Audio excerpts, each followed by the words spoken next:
Good morning, everyone. Welcome to Wild Earth Safari this morning. My name is Mark with Seb on camera, and we're about to head out on our morning safari. And we're on the open area with about 7 giraffe.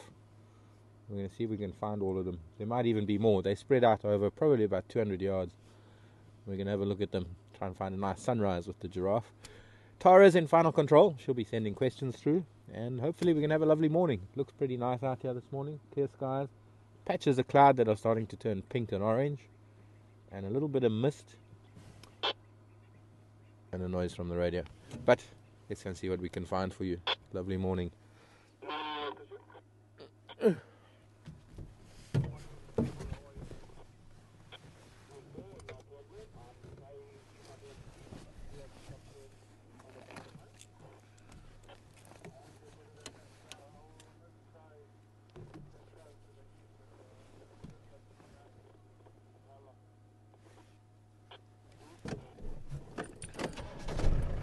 Always stop with a giraffe or a warthog or some animal.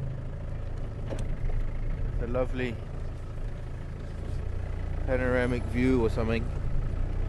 And as soon as we're about to go live, the animal walks out of shot. Which this one did. Well, we've left about 3 behind us. Here's another. Here's a youngster.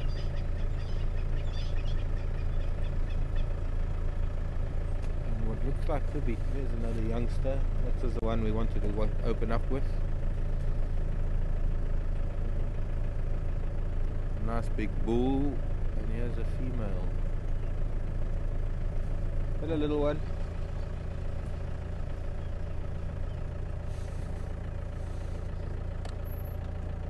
Oops.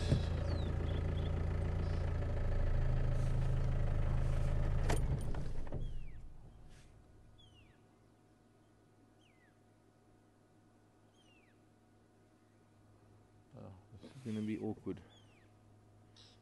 I can't see what's on camera.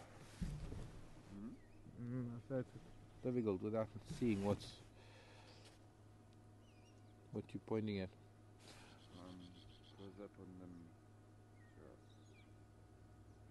I'm just hoping to get it sort of centered between the trees. Is it alright? Clean lines.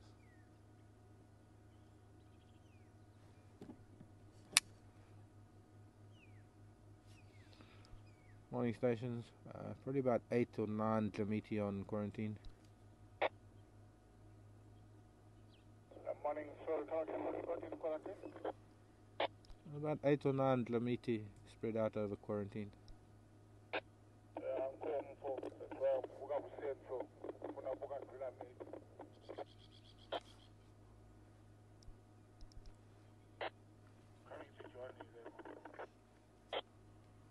Short takes.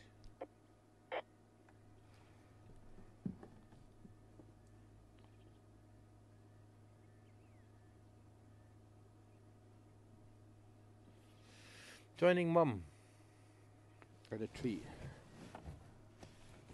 She's lactating and she's quite heavy in milk. Probably going to go and try and drink.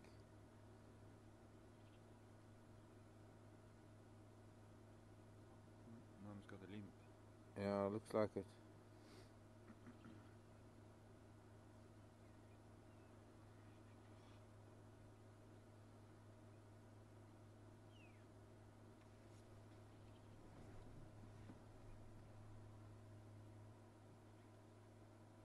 Yeah, looks like her left shoulder is not too good.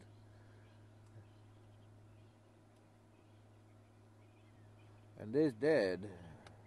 Beautiful big dark giraffe. Very dark male.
Quite curious, this little girl.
That, I think, was a fork-tailed drongo mimicking an owl.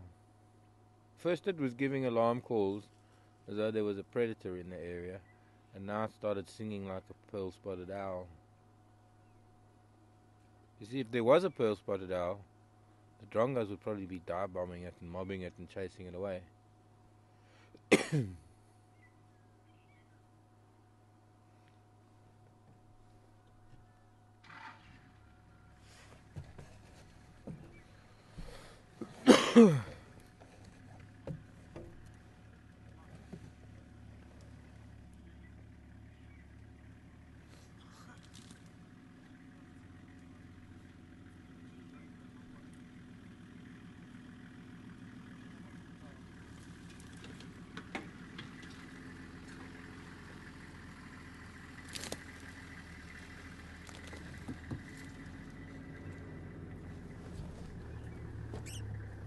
Avuxeni. Hayi liko. Mpfusha wansati xa hlaya. Morning. Mpfusha nampundzu xa ku vona ni planet nse. Yeah. Nze. Nse. Xin'wana xi fambanga. Xin'wana fork kule. Okay. No. Was there any ngala mkhonzo down there? No, I didn't book any. Because the people on the camera say they heard lion last night. Oh, okay. Maybe. Because I saw one track last night from yesterday. Yeah. Okay.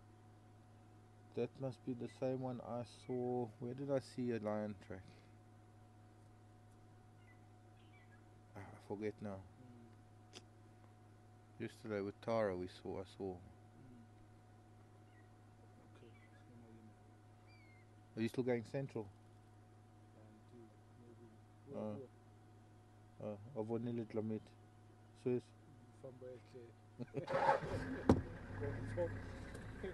Bye.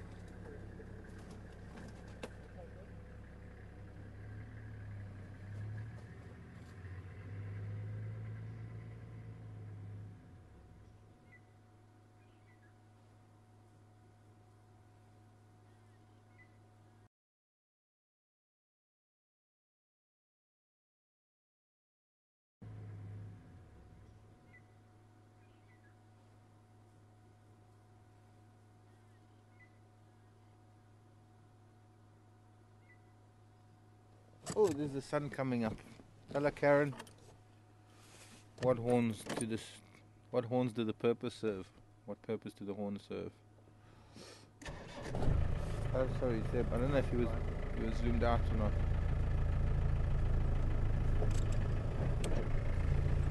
Beautiful sunrise. Let's with the giraffe. Shame, she's got a sore shoulder. We'll go back to them shortly. So now, I'm just going to do this. Is that good?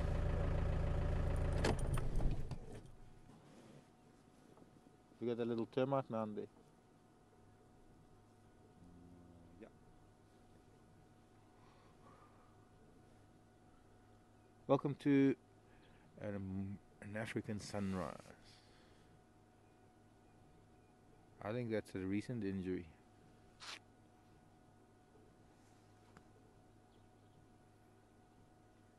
The others seem to be looking at her with some sort of concern.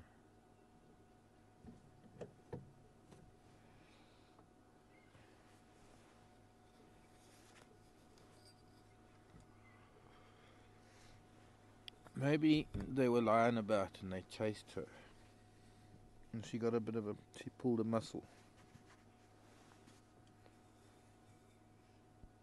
What purpose did the giraffe... No, the horns, not the giraffe. Well, in the bulls, they fight with them. They use them for fighting. And Tara and I were discussing this yesterday on the vehicle. I was not really sure. I mean, with the females. Especially because they're covered in hair and not horn. And normally in the natural world, if there is something that is not used anymore or has no purpose, it becomes vestigial.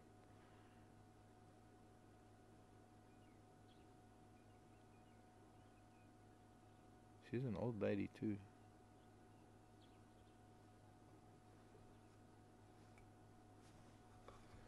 She's now coming up to us with the male in tow.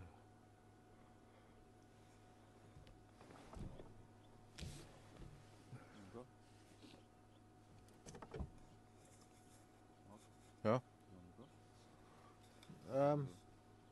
When you're done with sunrise, I wonder if I just go back a little bit. There's that little stump of a marula tree there. Oh, coming down the road is a wildebeest. I don't know how long.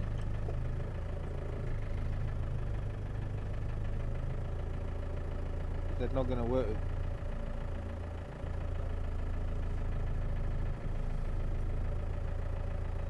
Well, anyways, let's watch giraffe for a while. There's something different.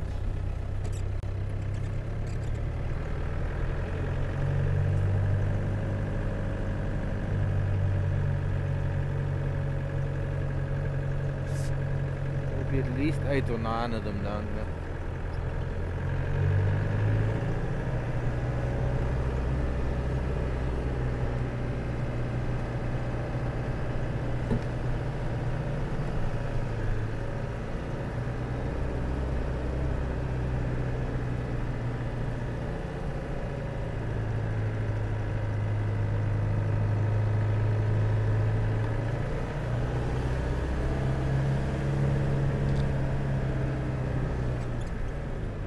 This is called reverse Irafas. Safari backwards, Irafas.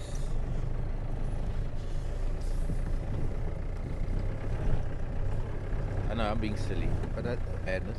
Yes.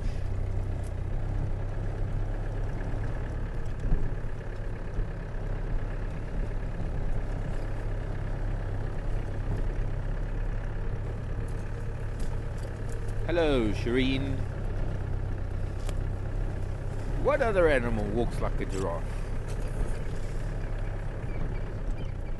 Camels, I think.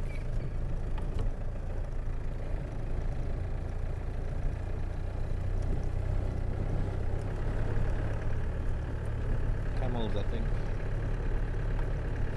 Right, so we're going to count. I don't think there any more further north of us. There might still be 1 or 2 north of us.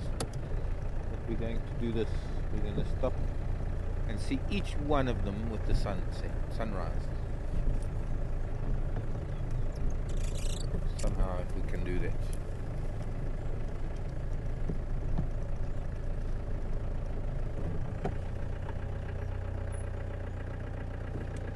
Bit forward, back, back. There. Here's number 1. And some impala crossing in front of us.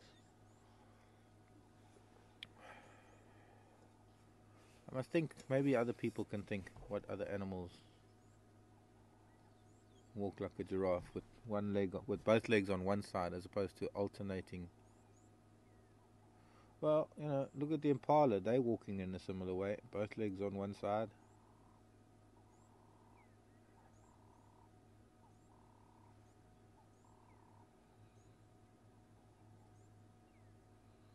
Okay, let's get the next one. With the sun. This is an adult female. She looks quite big. Okay. Yep. Quite big and round.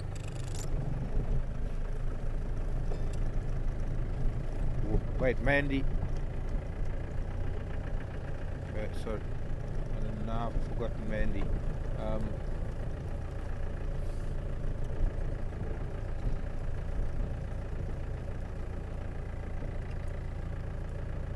Now we're going to get in the way of Tex and his guests if we try and do the same thing with the rest of the giraffe.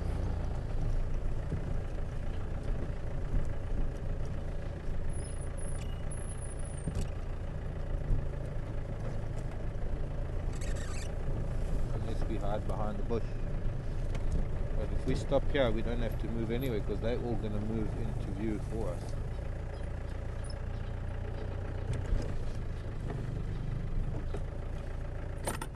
Mandy was asking about giraffe. Are they antelope or ... question mark, exclamation mark. Giraffe are pretty much in their own group of animals with the okapi. There used to be a lot more species of these animals.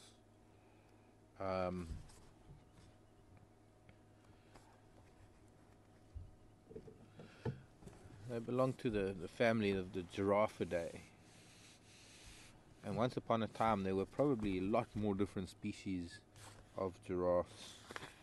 But the characteristic, like the okapi, is the long tongue and those little horns that they have.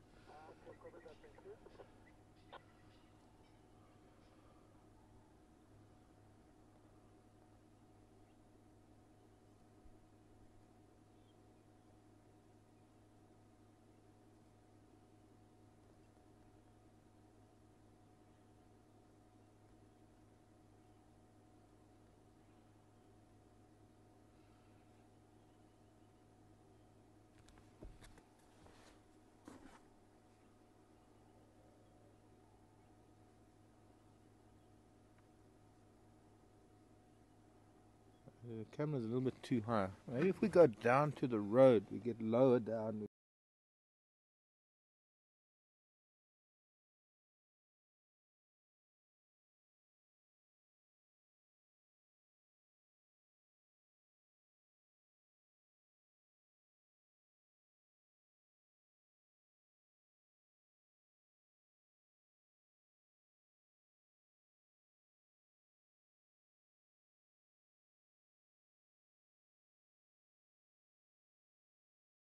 Get the sun through the legs.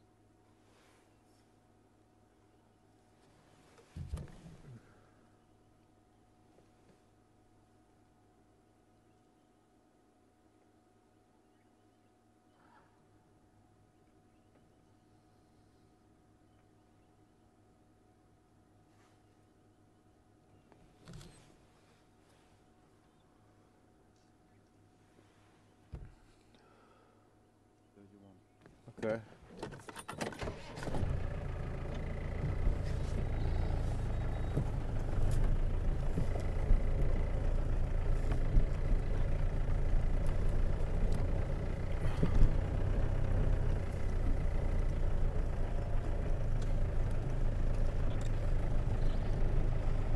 Still might be too high.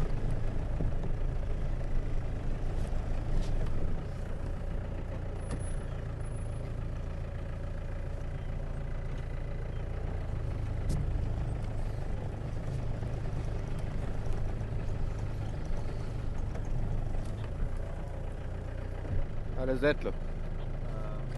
Juste reverse a bit. Là. Au bien de comment Karula. Et après. Doucement. Là. Doucement.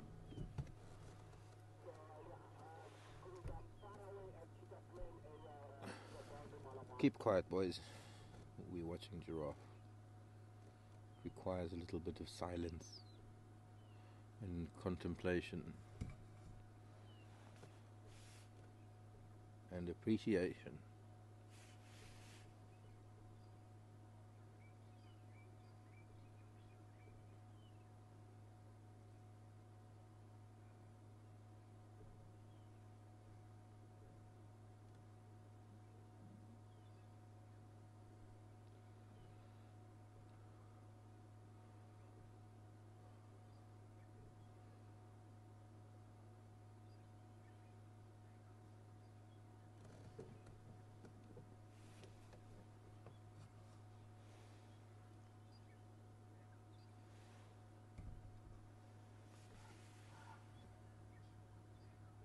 What a beautiful way to start a day.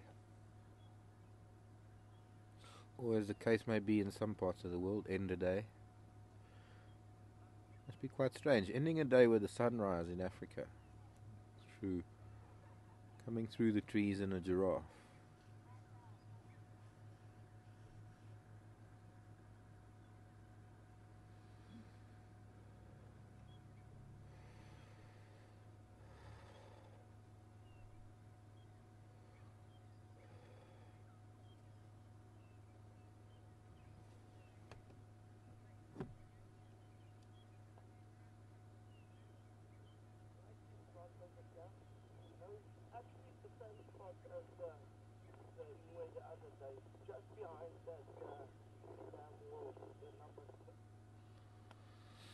Mike in Michigan, wanting to know how giraffe travel, alone or in groups. Well, we've got about, gotta be 8 or 9 here, and I'm guessing that a couple of giraffe that we've had over the last few days are incorporated, and they've had others join them recently, last night, yesterday. Mike once was mentioning that because he's a zoomie, there was one young giraffe at Pete's Pond on its own. Well, Mike, it could have only arrived at the pond on it. The adults could have been nearby and only the youngster came to the dam. It's hard to know what, with only seeing it from the camera point of view and not knowing the greater area and things. But there's nothing that unusual about it. Depends also how young. And another important factor will be what time of the day. Was it night time? If it was last night during the night, it's a different story. But I can't really comment on that individual being on its own, not being there and not knowing the details. Be there to know more about the wider area around them.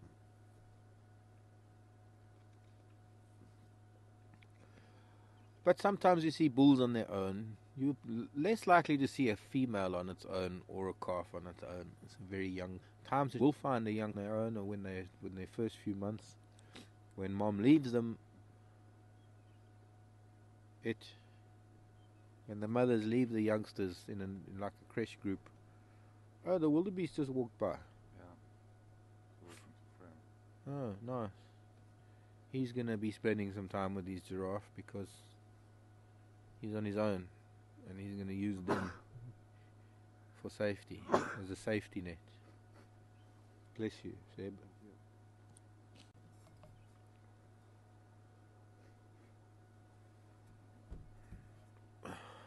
poor lonely boy, looking for his ladies. Wonder where they've gone. They must have gone back up to Buffelshoek or something. But yes, anyway, the females leave their very young calves on their own, go off grazing for can sometimes be the whole day before they come back to suckle them.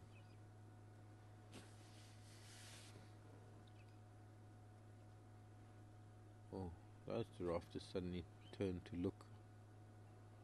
I wonder, maybe they just heard the wildebeest.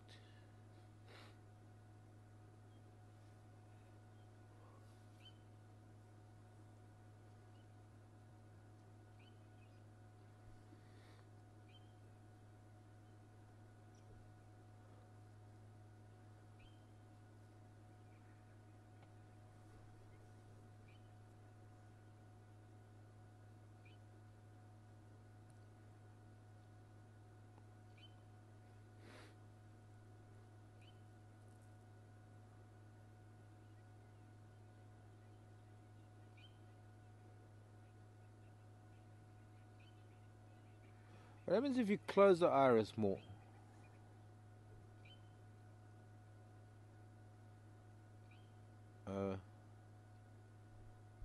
Makes the lower part too dark. Yeah.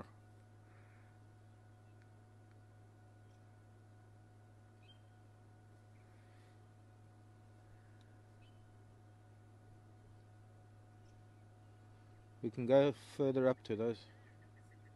Tin Man.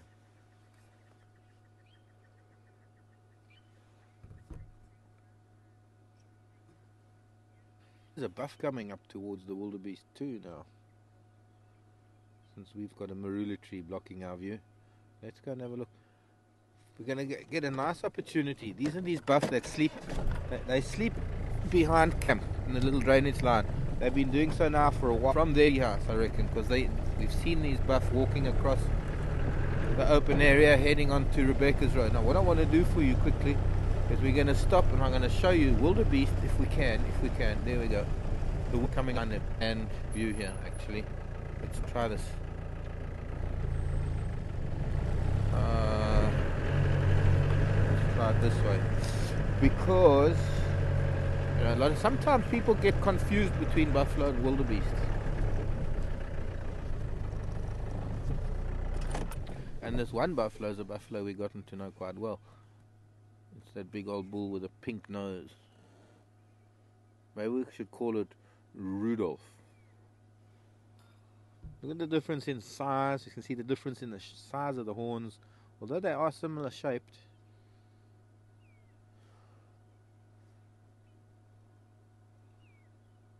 How big these boys are. 3 times the weight of a wildebeest. 4 times the weight of a wildebeest.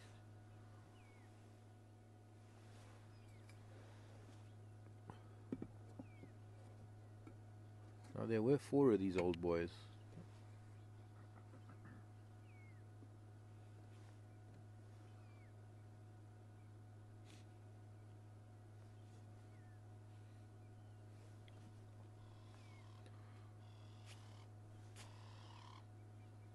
So weird. Pardon? So weird. There you've got picture, okay. Yeah. But there It's gone. it. Now come back. Up.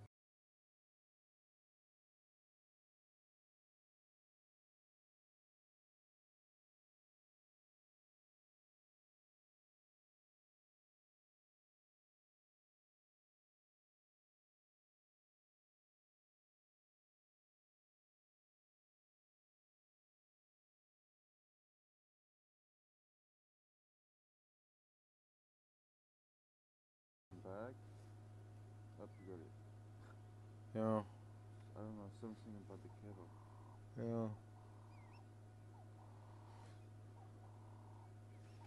How about buffalo bulls?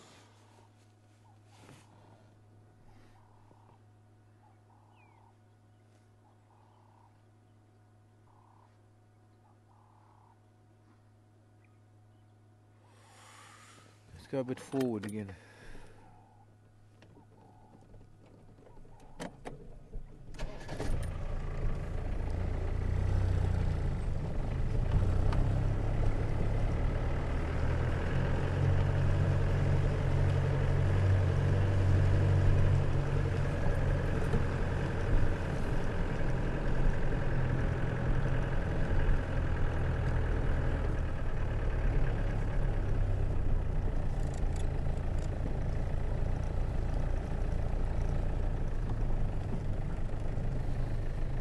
It's getting too bright to look at them from the west now. We go back to get some good light. Very Franklins.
Interesting news. Kubis is saying that he's got, I don't know how many, bunch of male lion up there at his camp. They've just chased away. Hang on.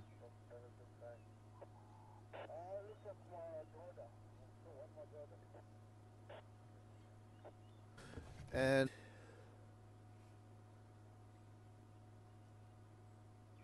they've chased away some big old black maned lion up there, single male. Bernie says he's got a big male that looks like a mapocho somewhere on Torchwood. So just across our boundary, some lion that are doing things. We love, well, sadly we can't go there, but it'd be nice to find out later what that was all about.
Whoops.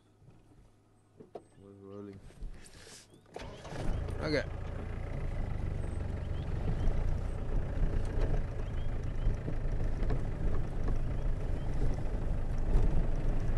Alright, I think we're gonna go west.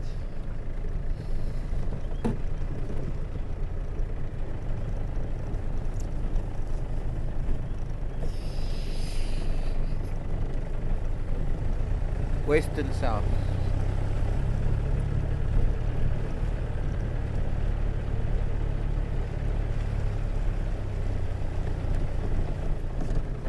Look, there's that black-collared barbet on the top of that marula tree next to the moon. Actually, wait, Seb, before you zoom, let's try this.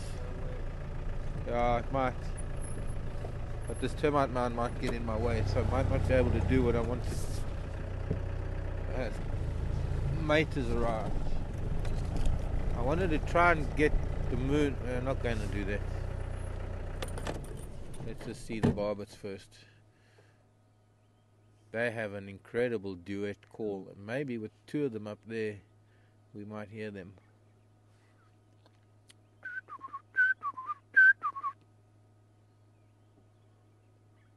One goes, and the other one goes. Toot-toot-toot-toot-toot. too puddly, too puddly. And it sounds like one bird, but that's their duet. A number of birds sing a duet, and you can actually find it difficult to differentiate between the two birds, which one is which. Seb and I were looking at a black-collared barbet the other day, and we both decided that it was a silly name. But here you got a bird with an incredible red head, and it's called a black-collared barbet. It should be called a crimson-headed barbet or something. Excuse me, can you turn around, please? Yo. Turn, please. If this termite mound wasn't in the way, we'd be able to get them with the moon behind them. Fly away, Peter, fly away, Paul. Okay. Get them on quickly.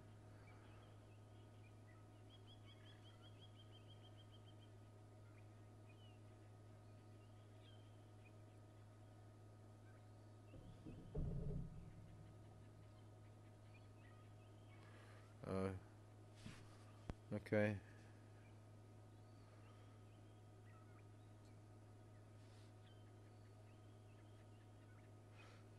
We had some freezing going on, so you couldn't hear what I was saying earlier. I wonder sometimes how much you actually do hear of us.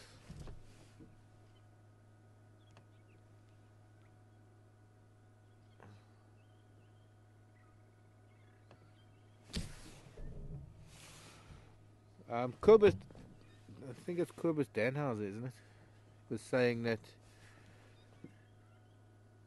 there were, he didn't say how many, but there were a bunch of male lion up there at his property, up near his camp, that had chased a big male, another big black-maned lion away. And Bernie on Torchwood was saying that he had a big male lion that he thought was one of the Mapojos. I just wanted to pass that on just in case it interests anyone. Okay, I'm just looking at those giraffe from this distance, just a parting shot. Almost misty.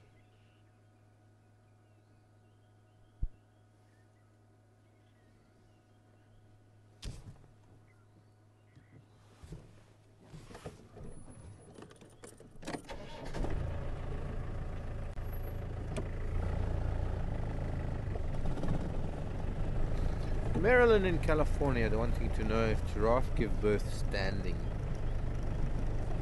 Yes, they do, Maryland. Yes, they do. The fact that they give birth standing aids a number of things. It helps, of course, most importantly, snap the umbilical cord. I was looking, this is a nice leopard track going south. Maybe we ought to go south rather than west and north.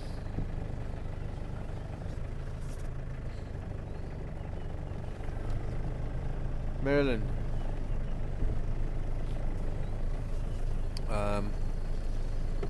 Well, yes, as I say, snaps the umbilical, but it also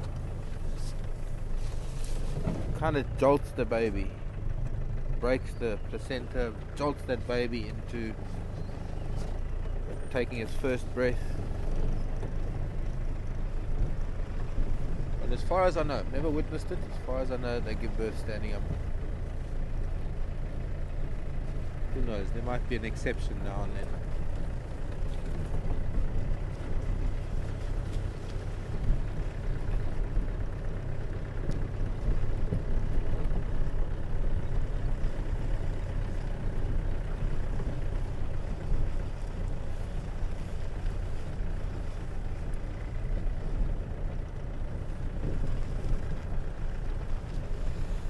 Girl.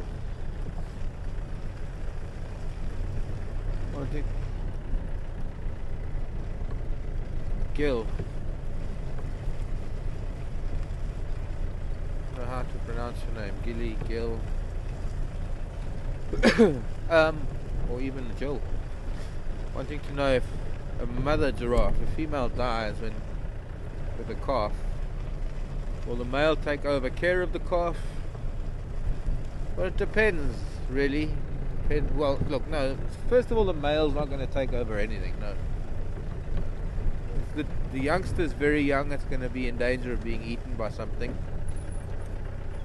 If there's a herd, it depends. It depends on how old the youngster is. I mean, if it's already starting to feed on its own and it's with a group of females, then it should be fine. If it's still drinking, it's going to die. Lion will get it, or even leopard for that matter could get it. But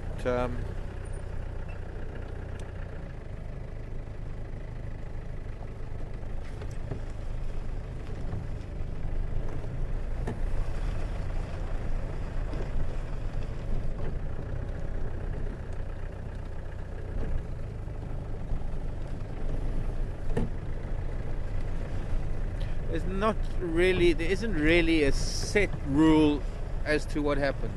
Any number of combination of things that you could think of can and probably does happen. But maybe the baby survives on its own. Maybe the baby survives with the rest of a group.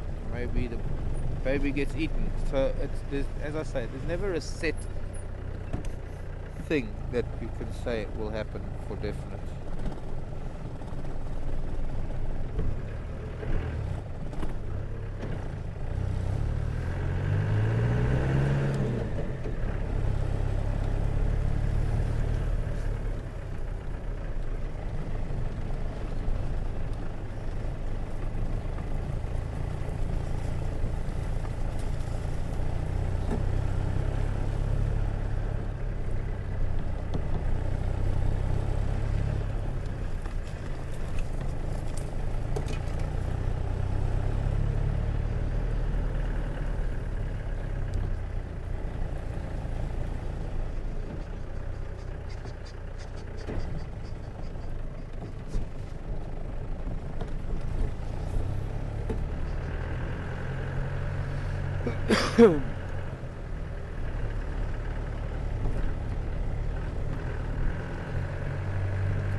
Leopard was here.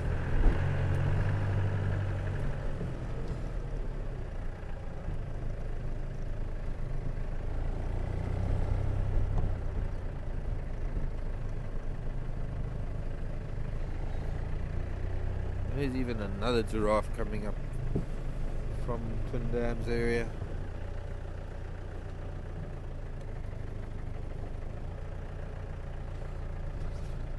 The leopard's heading down towards the dam. Let's go down towards Twin Dams Road. See who this giraffe is. This makes number 10. That's a male. Another bull.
Interesting to see what happens if he gets up onto quarantine. See if those two bulls, if he and the other one have a bit of a dispute over who should or could be there.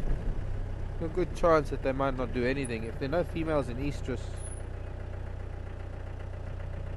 might not do anything. Very interesting. There's a lion track here near Inga's house. I wonder when there was lion here.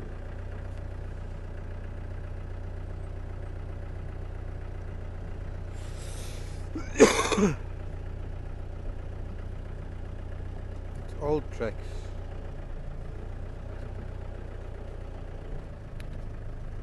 From yesterday, at least yesterday morning.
Aubrey, come in.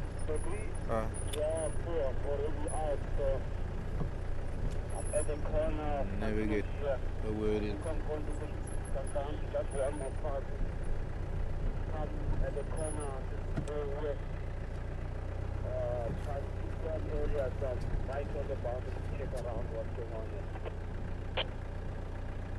Okay.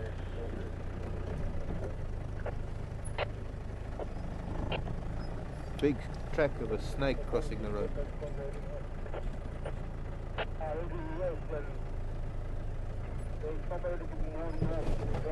Oops.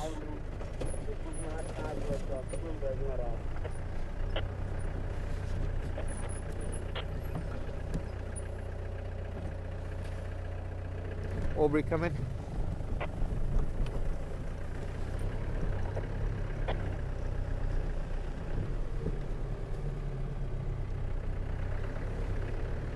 Texan, come in.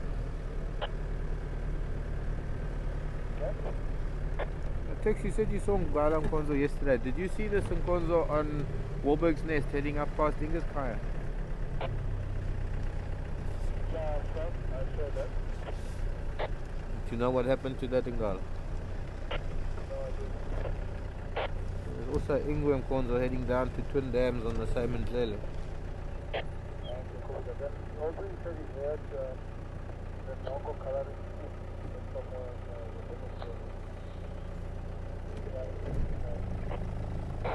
Okay, copy, and I'll check it out shortly.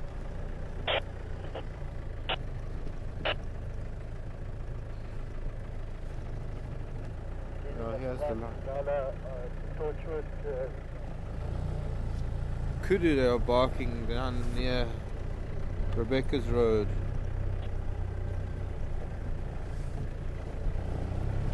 We're just going to check around here quickly and then we'll go that way.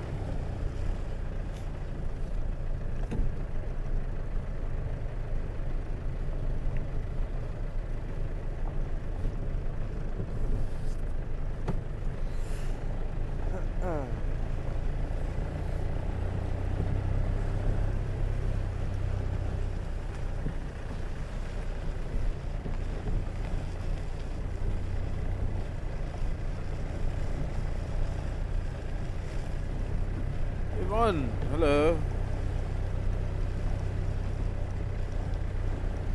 Everyone's saying it's quite a drop for that young giraffe. Surprised doesn't get injured. Well, the thing is, you know, Yvonne, when you think about it, this newborn is going to be very supple. It's not even going to, you know, it's not even going to know what's happening. As it gets squeezed through the birth canal and it pops out, if it knew that it was going to be dropping and it was going to be hitting the ground, it would probably tense up. And with muscles tense, that's when an injury can happen.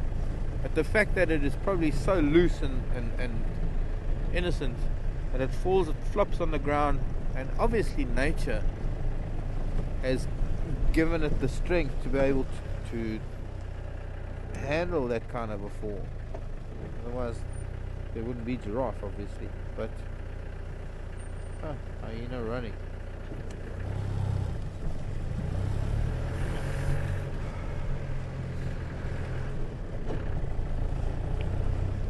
works somehow. Somehow they manage. Oh, it's cold down here.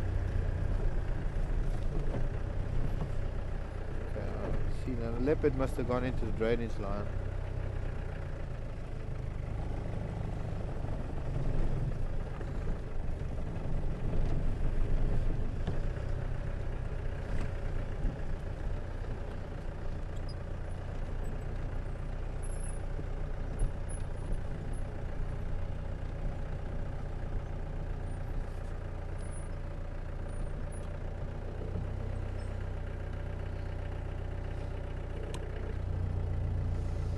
Hello, Alan. King Alan Hewitt. Morning, Squire. Wait, you're not a Squire, you're a king.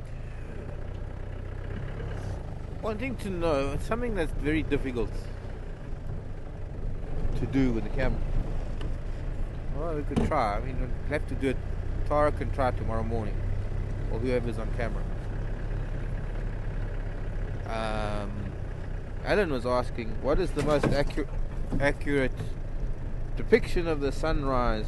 Well, we can try it this evening with the sunset. Try and get an approximate match between what we see with our eye and what we get for you on the camera, because obviously at some point, the iris of the camera makes it different. We close the iris a little bit when it's too bright, so that you can actually see the sun.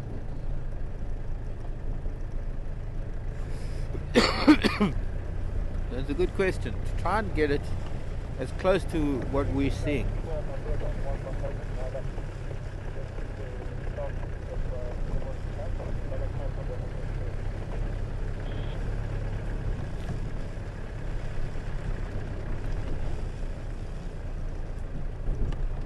Because I don't think I ever have, no matter what we do with the iris, I mean, sometimes when we get these beautiful orange and pink skies, especially with this kind of cloud that we've got now. We had this cloud this afternoon, and of course it's going to change throughout the day. But this evening, especially like that, I don't know if we can get up there, but what are those cirrus, or those cirrus clouds? I forget what they're called. When the sun starts setting and the light hits those clouds, it's the most beautiful colors. And it's very difficult to get that on camera, those colors. Now, the big lion was here. Honey badger was here. Ooh. Going into the drainage line. And here was... Oh, see, these are the lion tracks I saw yesterday.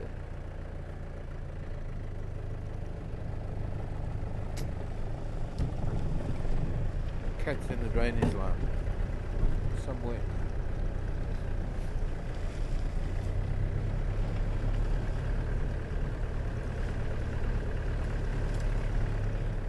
Brr, it's cold. Cold air just goes straight into the bone.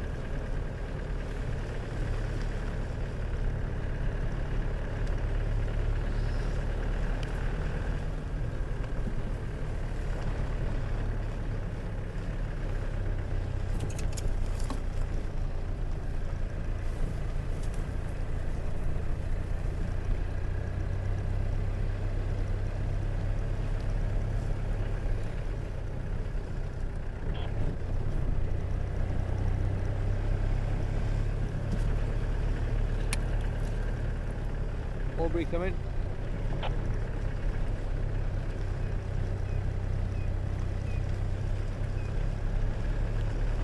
He's not talking to me.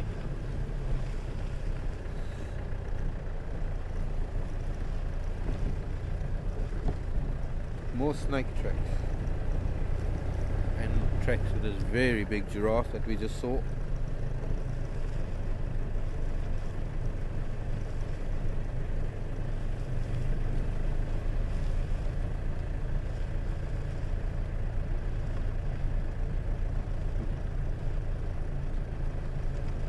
Hello, Amber.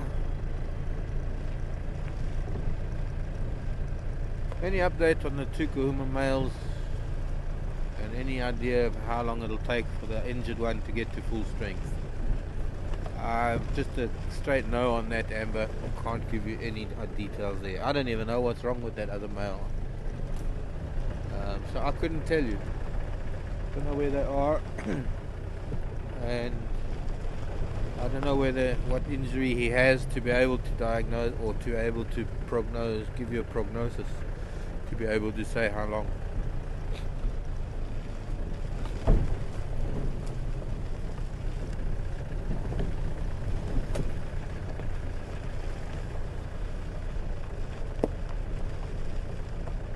I think he's been limping for a long time. Maybe it's a permanent injury. I don't know. Sorry, Amber, that I can't answer your question as much as I would like to.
Buffalo.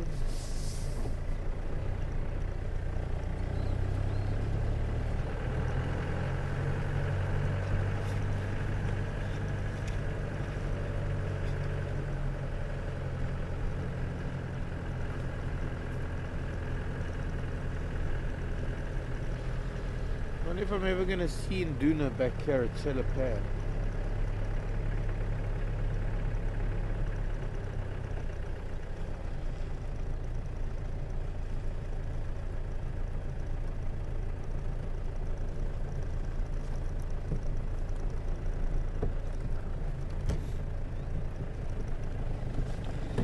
Buffalo have gone south. Few buffalo. Must have gone to Twin Dams.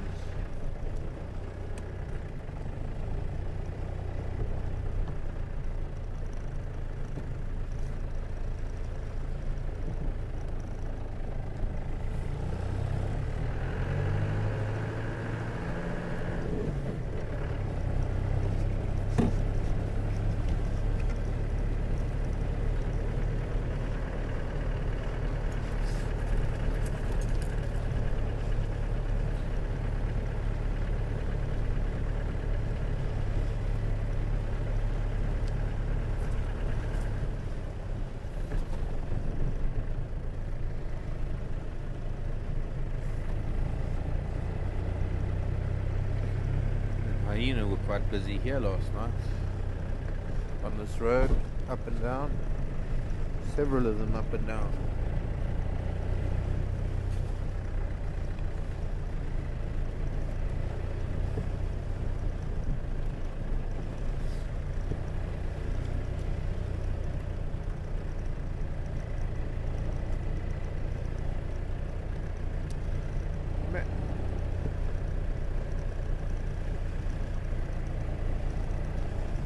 Mandy and Angela. Mandy on behalf of Angela. Wanting to know about the white lions. Not too sure what you want to know. The white lions are not albino lions.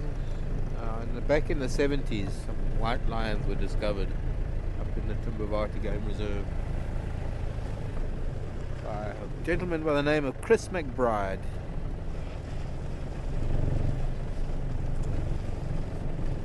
I used to work with Don McBride, but no relation. Right, let's not digress. Now Chris McBride and his wife were living in the Timbavati at the time. And pardon? I thought you said something.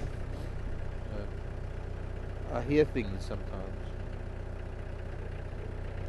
And one day they saw these 3 little white cubs.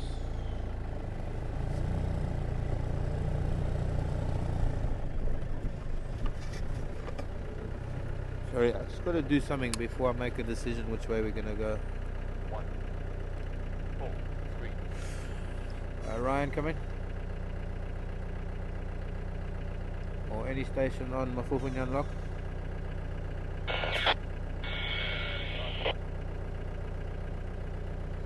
Okay, that's my hearing gone. Just blew my eardrum.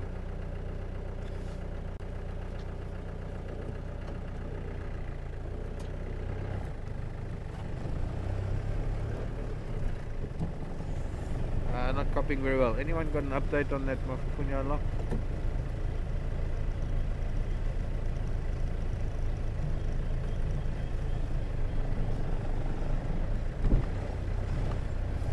Ryan, if you copy, try me on our channel.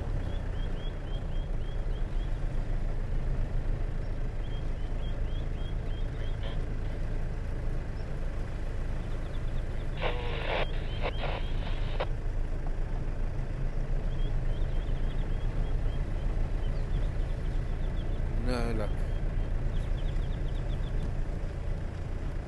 No luck. Hello, Drongo. Catch it. You missed.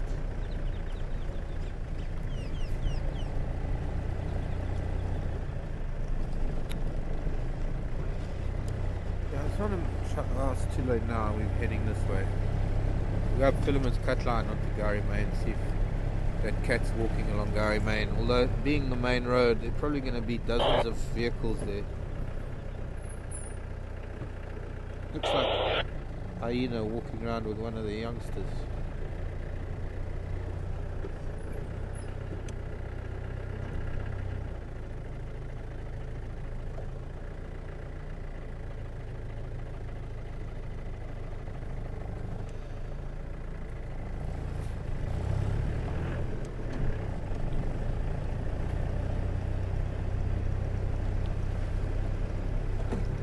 Any update on that Mafufunyan Lock on Gary Main?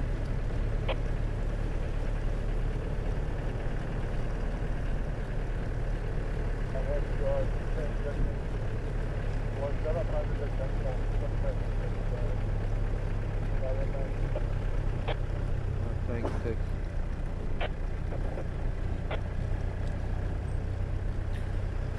So, anyways,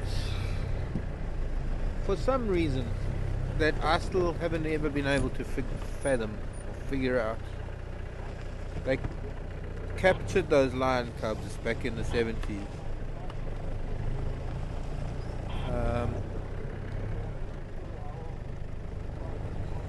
and proceeded to raise them in captivity. Can't even remember where that happened, but sorry, I'm just doing a few things at once here, and it's telling the story difficult. Because I'm trying to find you animals, and to find you animals, I've got to know where they're moving around. Anyways, it was then later discovered that it is a recessive gene. Of course, this wasn't in the 70s. There was theories in the 70s on leucism and melanism. Now, recently there was a white buffalo born in the States, and it's the same principle. It's not an albino buffalo, it's a white buffalo. It's a buffalo that has no pigment. Not total lack of pigment like an albino, but it lacks any melanin, any of the dark pigment. But it still has normal colored eyes, and it still has other markings,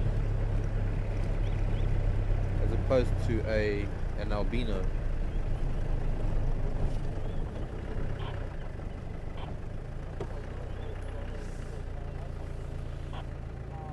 I'm going to stop here and listen. So there were kudu calling somewhere here, but it was long ago.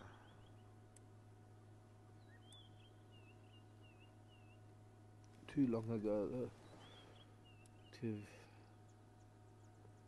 have any impact on what we might find now.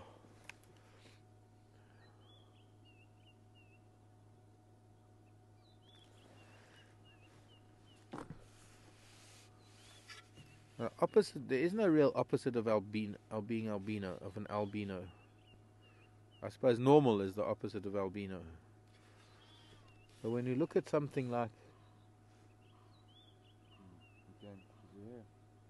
oh, but that was the goose. What did you hear? It's barking, but far.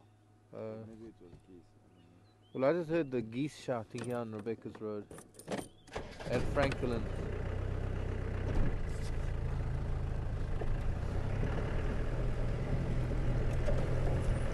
Geese are back in that old Wahlberg's nest, probably.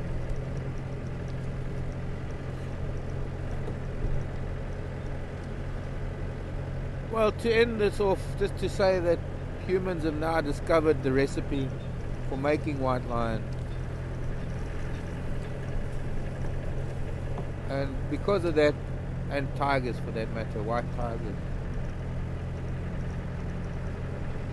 there are white lions all over the world now in captivity. What's up, Franklin? More Franklin.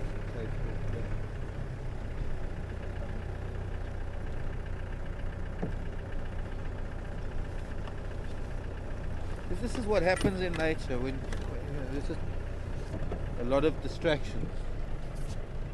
I know I get a lot of flack for it from some people, but that's just the way I am. It's just the way nature is. If you're not distracted by it, you miss too much.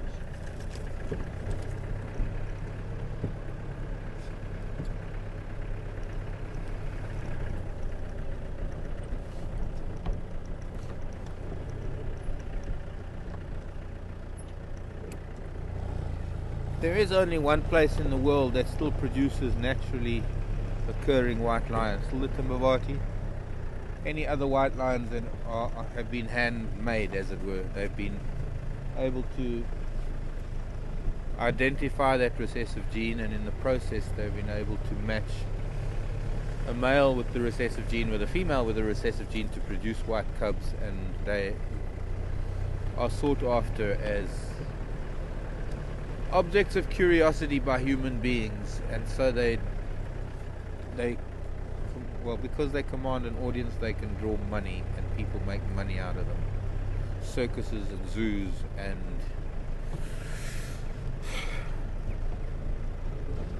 stage acts.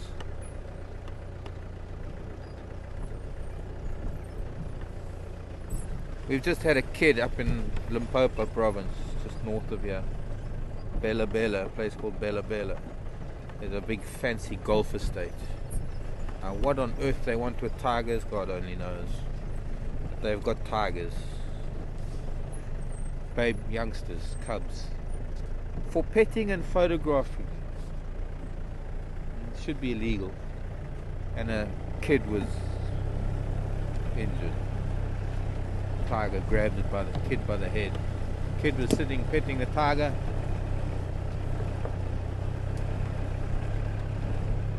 Tiger. It's a 6-month-old tiger cub. What does it know? They probably get so many kids pulling its tail and tugging at its ears, and I'd say that the child came off lightly. They're just asking for an accident. Why people do that, I don't know. But this is what people do, and that's why there are white lions all over the world now, so that people can pet them and take a photograph.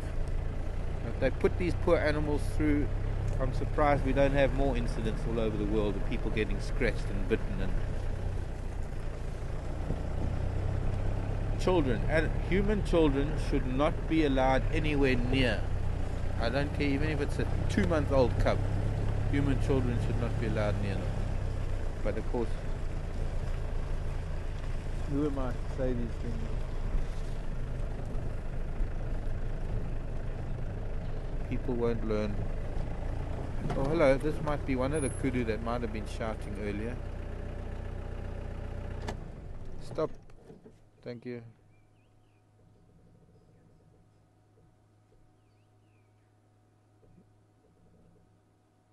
young bull. Very narrow spread to his horns. So notice all the different kudu bulls we see. Some of them, their horns spread very wide, and some of them very narrow. He's got a narrow spread to his horns. He's a little nervous. Looking, listening, stopping. Oh, now he's starting to feed, so nice. No, not feeding. Still a little nervous. Ears going everywhere.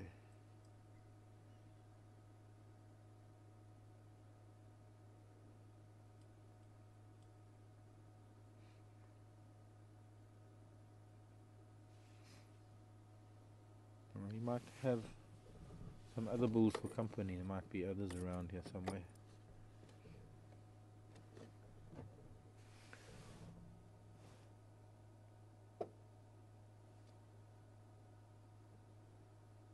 Lovely big seeds on this tree orchid. The tree orchid. I will say hello to the tree orchid. No flowers, it'll be in September, I think. There's some seed pods up there.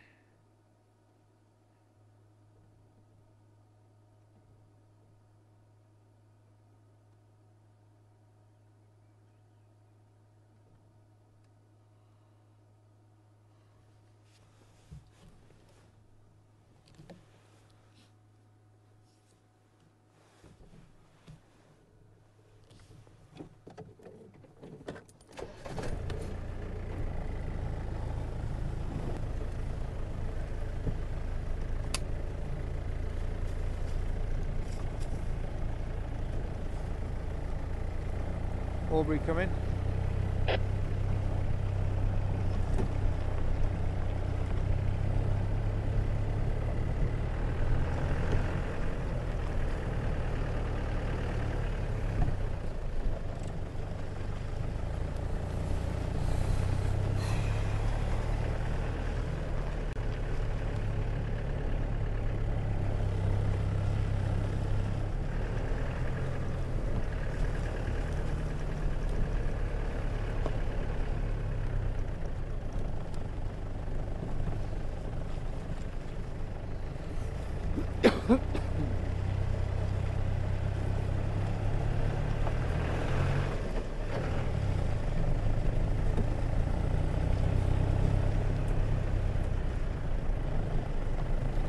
So, I'm not sure if I managed to cover the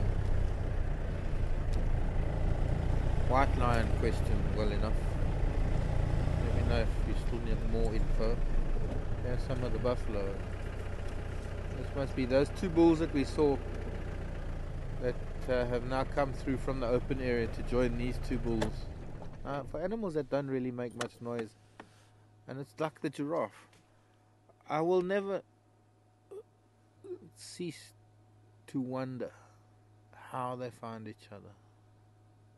There's even another buffalo further up, but I'm sure those two we saw this morning joined up with these bulls. It's just across it, it's not far, it's about 100 meters away where we saw them on the open area. The only way to find out is to see that pink-nosed bull. We go forward a little.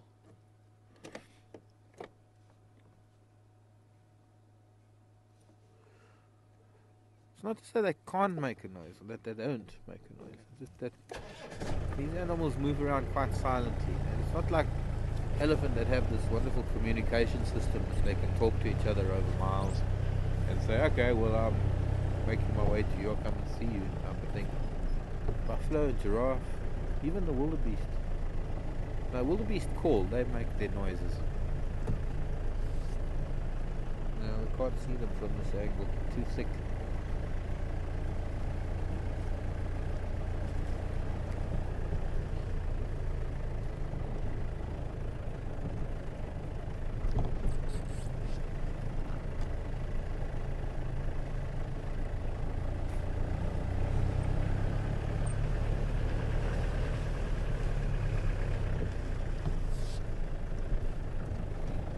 Good morning, Jim. Jim in Ontario, Canada. Jim, wanting to know What time of the year is my favorite time of the year? Let's see, there's January. January is great because it's like summer's in full swing and insects are busy doing things. And February gets a bit hot, but I love February. February is also a great time of the year. March, things are starting to wind down towards the end of the season, end of the wet season. March is a beautiful time of the year. April, well, April is special because I'm an April child. But April, the last rains fall, things are winding down definitely for the end, and that's when you start getting a bit of activity out of Impala. May, June, July, August, September, October, November, December, every month of the year. I guess that's what I was trying to get at, is that for me there isn't really a favorite time of the year. I love every month, every season.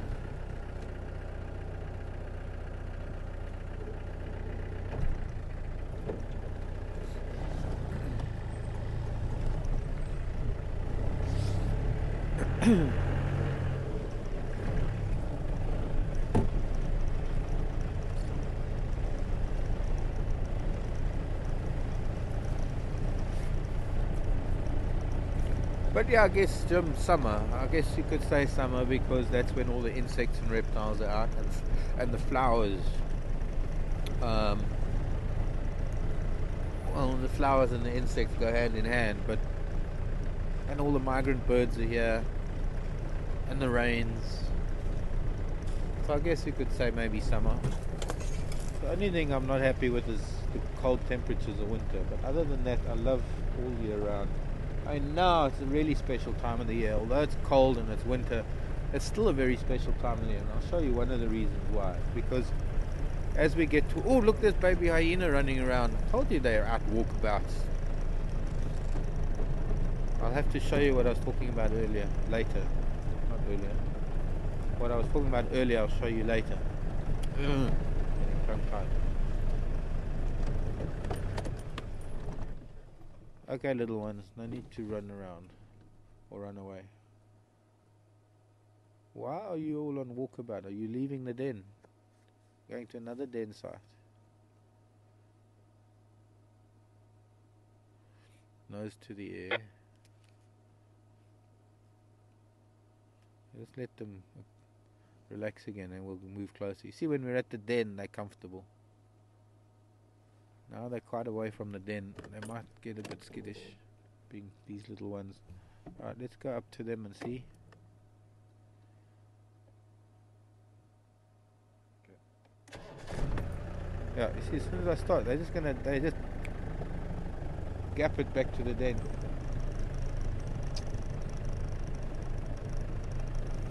There is a bit of a breeze coming from the northwest. And we are northwest of the den. They were standing and there they go, running up towards the road from the den. Before we go there, let's just have a look.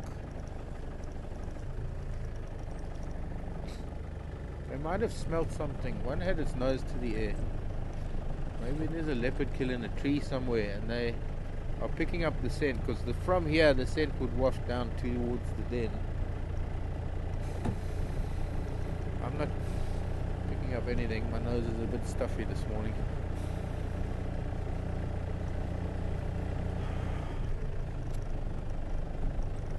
Lots of hyena tracks again, up and down.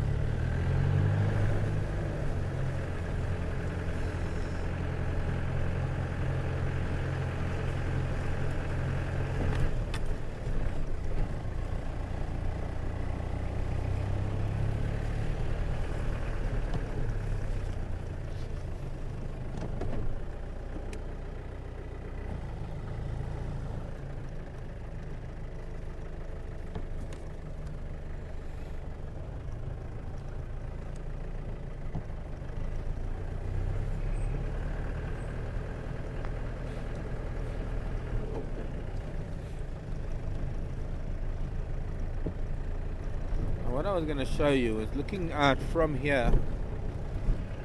Actually, it's even better from this angle. As we approach Zoe's Road, this is Zoe's Road, as we approach this open area on Zoe's Road where the den is, straight ahead of us in the distance is a knobthorn tree that's starting to come into bloom. Now, the colour is just a subtle hue of the overall colour of the bush and the grasses. You only really see it better when you get closer. But that knobthorn is in full bloom almost. And those cream coloured flowers. What? From just to the right of that big dead tree. The dead tree that's sticking up. Yeah. That one that's sticking, the tallest tree. Straight. Okay. I can't see anything on here, so it's not going to help me to know whether it's. No input signal. Okay, no, I don't have picture. But in a couple of weeks' time, we're going to see the crowns of all the knobthorns in this cream-coloured dress. And then there's going to be a different tree that's going to be, and it's that makes this time of the year quite special, because some trees are still losing leaves, others getting their leaves, and they all do it at the same time. So when you get in a vista like this, you get to see those changes.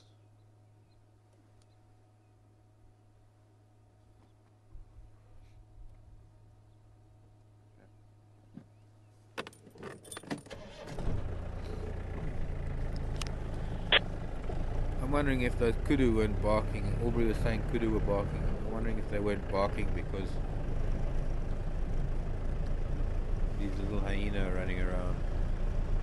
Little spotted predators are enough to get. There on a kudu's back standing up.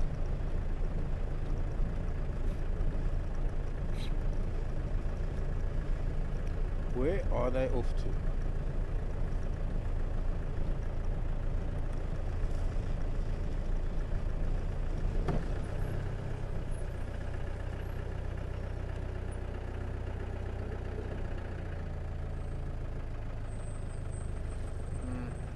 Not copying you, Tara. Sorry. Too much crackling.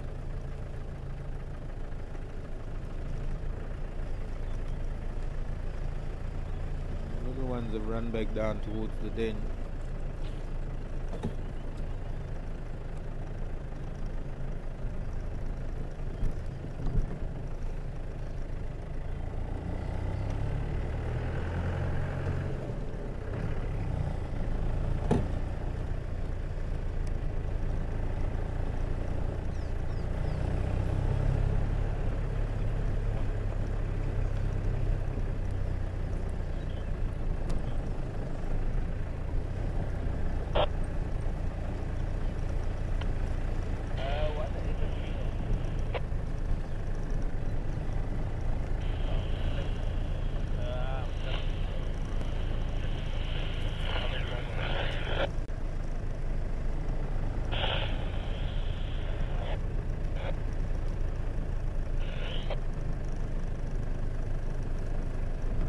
Excuse me, doves.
going on south of the road. I'd get to see him.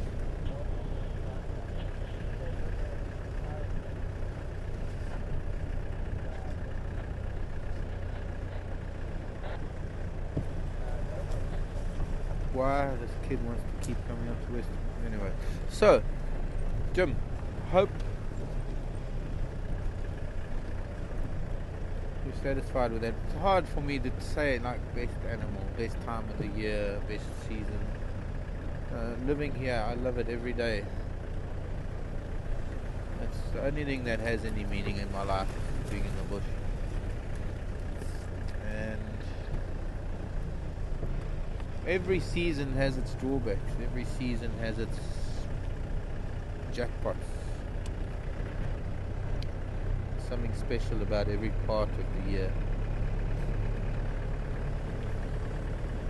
What you lose on the swings, you make up on the roundabouts. Vice versa.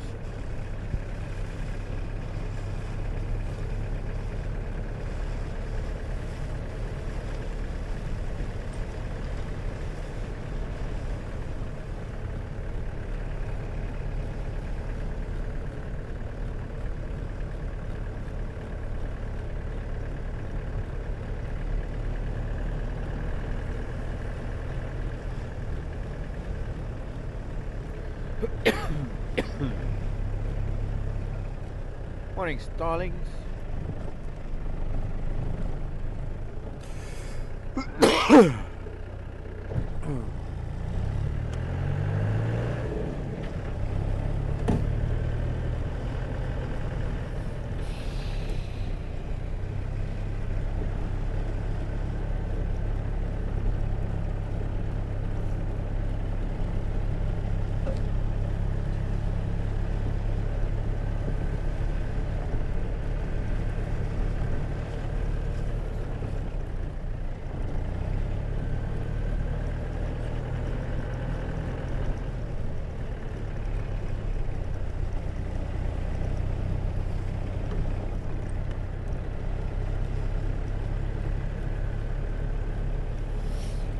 Two out of 5.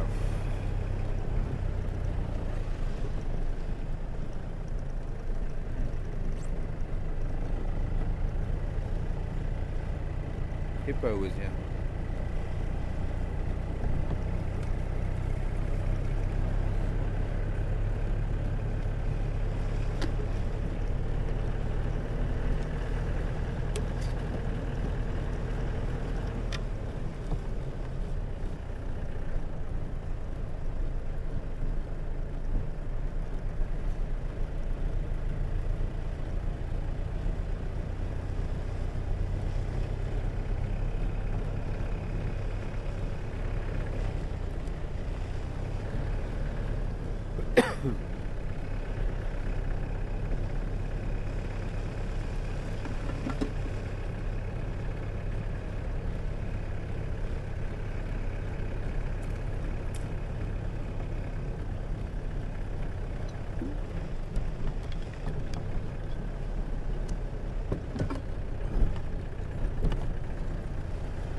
I don't know who's zooming at Gari Dam today, but there's a leopard around there. You must keep watch. One of the boys, I'm sure, because there were those tracks that headed down to the drainage line this morning. I'm sure he will make an appearance at some point.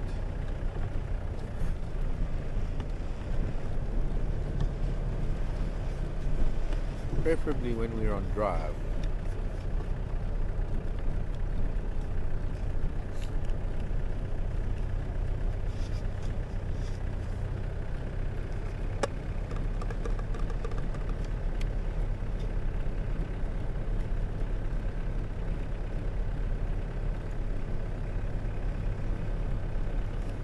4 out of 5.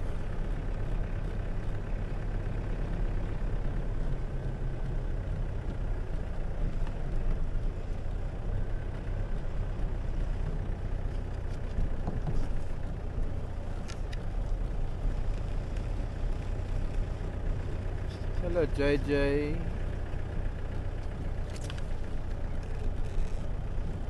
I recommend any reading. Tales of an African Vet and Whatever You Do Don't Run. 2 books you've just been reading. I wonder who wrote those, JJ.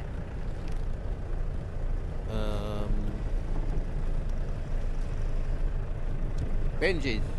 Oh. Called Roy Benji's. Roy, okay. Roy Aronson. Dr. Roy. Tales of an African Vet. Haven't read that.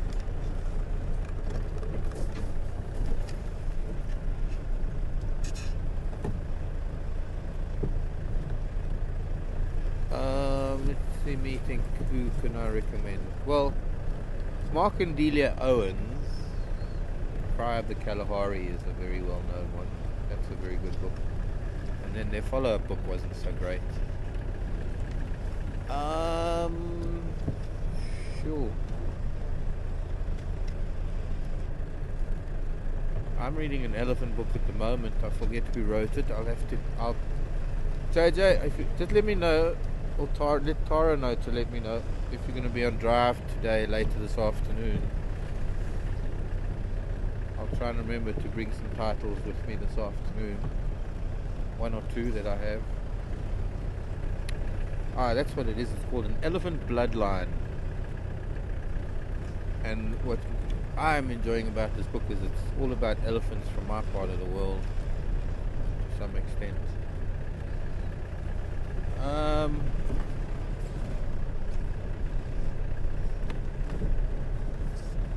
Do you want South African wildlife non-fiction in particular, or Africa in general, or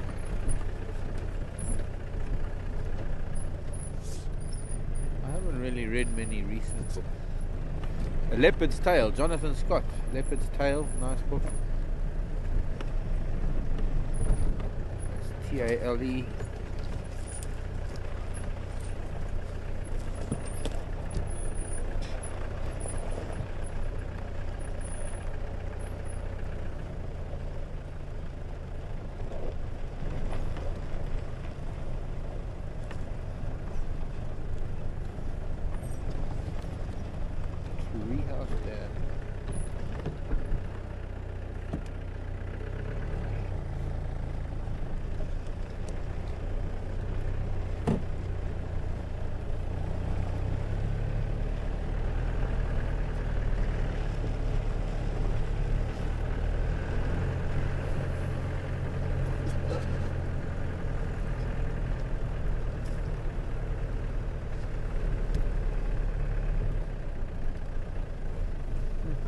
Elephant have been busy.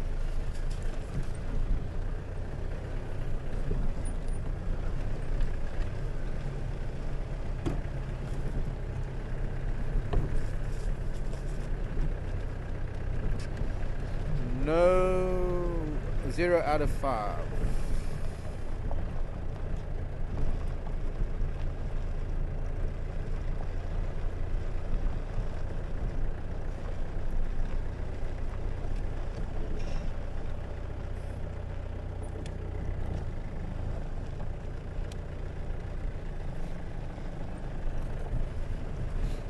Okay, in case you're wondering what I'm saying, I said 2 out of 5, then 4 out of 5, and then now 0 out of 5. Code. Radio code.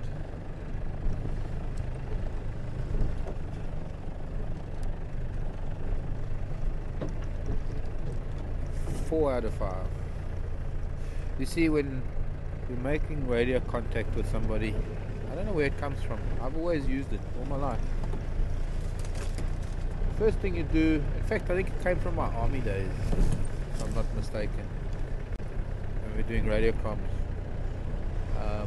First thing you do when you set out, I see a kudu bull, is you do a radio check if your radios are working, and then you give us on a scale of 5 how well you are able to, two kudu bulls, how well you're able to communicate. So when Tara's talking to me, these are both young bulls, 3 young bulls. Wow, hello boys.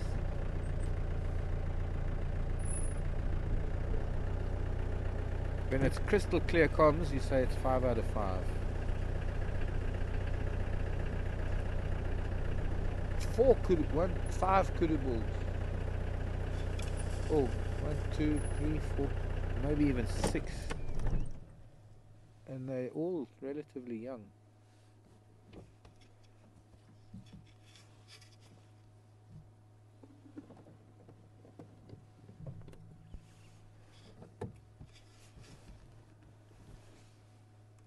But the others are all in the thick bush on our right.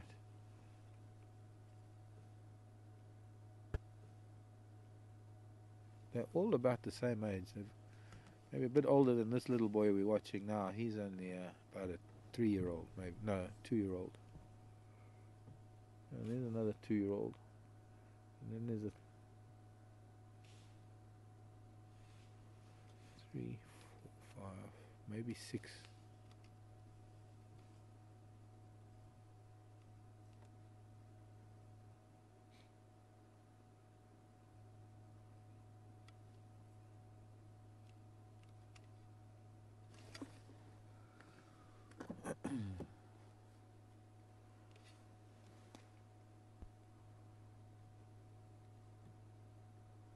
You can see 4 in one place to my right. You can just see them. I don't know if you. Oh, Seb's trying to get them just through the trees. 4 others.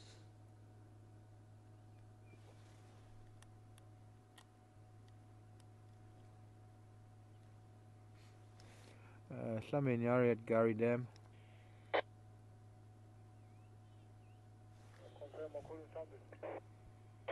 I think so, Tex. I'm not sure. I'm just getting a message from people watching the camera at the dam. Yeah, Tex is Banya. I'm with them. Makulu Shlambi. Okay, copy that. Thank you.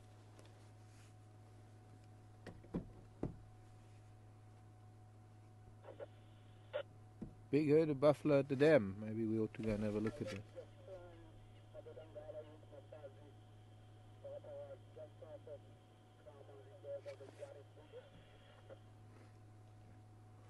I'll try and get to see these kudus a bit better. Okay? Yeah.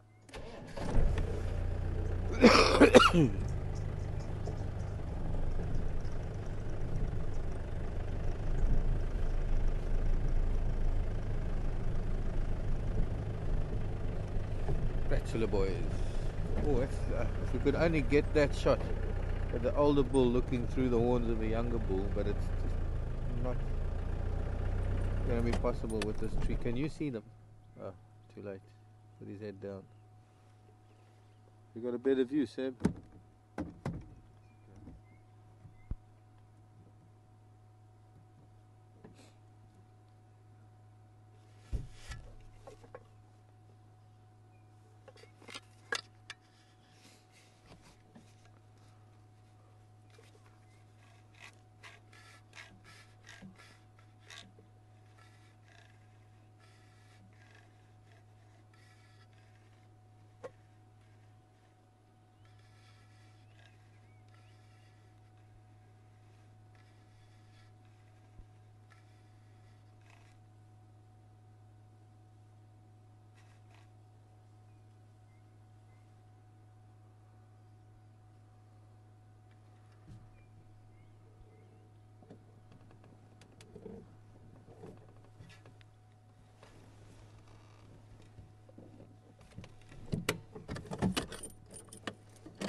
No, sorry, Tara.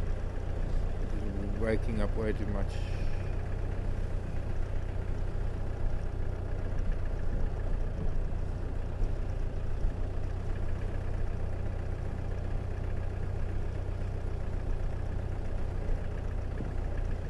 Hey little boy. Bye bye.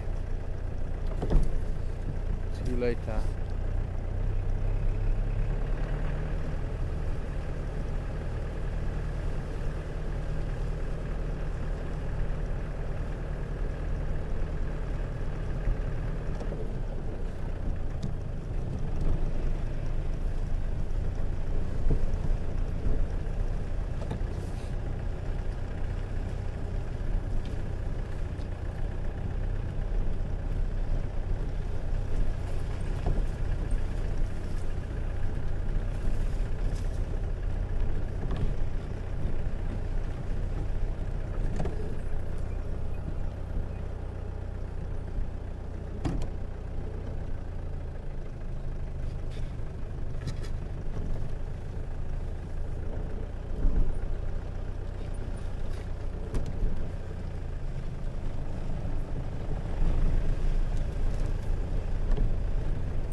Breaking up.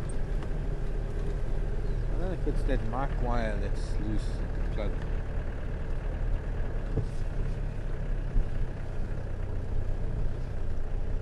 About 2-3 out of 5.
Whiff of leopard.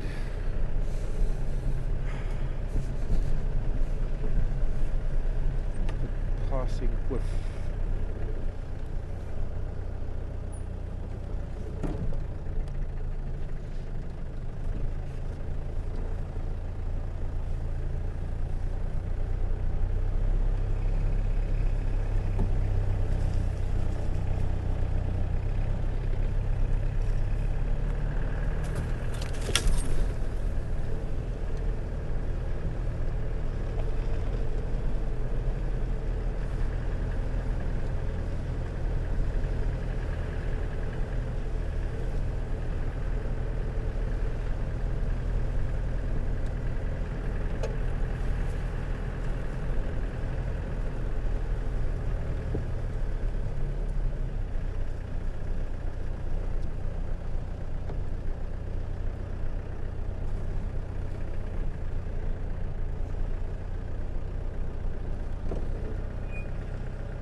sort of, but I can try. I'm not really reading you very well, Tara. Breaking up and crackling very badly. Yes, we got that. Thank you.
Thank you, Penny.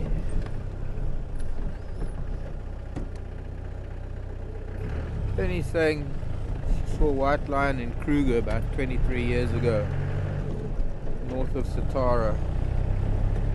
Well, probably part of the same gene pool that produced the Timbavati cats. It's all in the same belt, similar areas. Baby rhino was here, very small rhino. I haven't seen this baby rhino yet.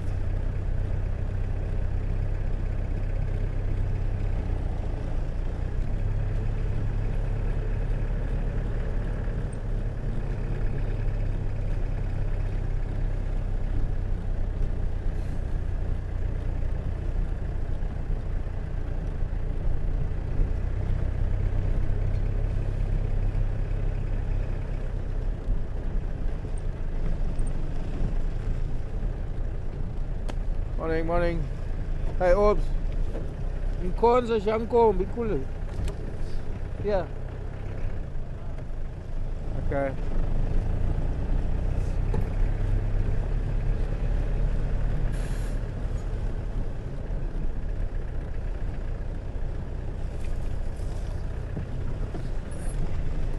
We'll have to go up onto Central Road and onto Nyala Road South or Vilter's Nest. Maybe we can find that calf there. Or maybe she's heading towards the dam and Central Road. But yeah, I mean that track is about this big. It's a tiny little rhino.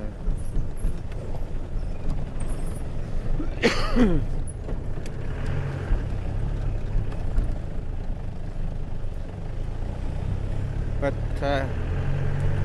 interesting that you saw that, Penny.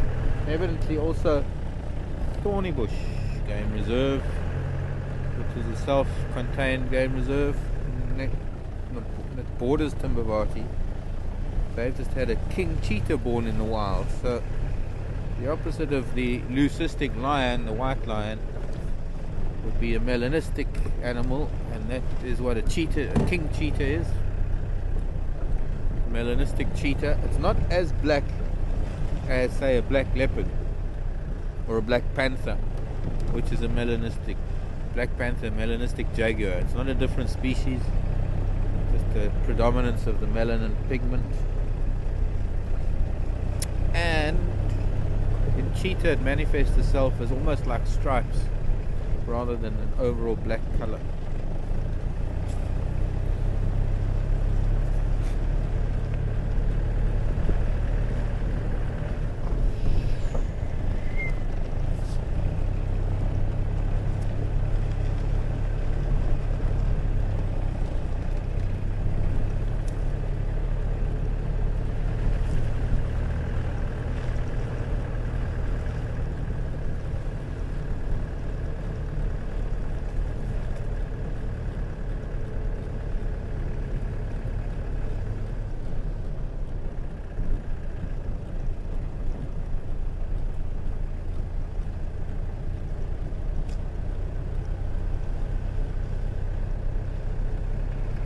Sure. Hello, Michelle.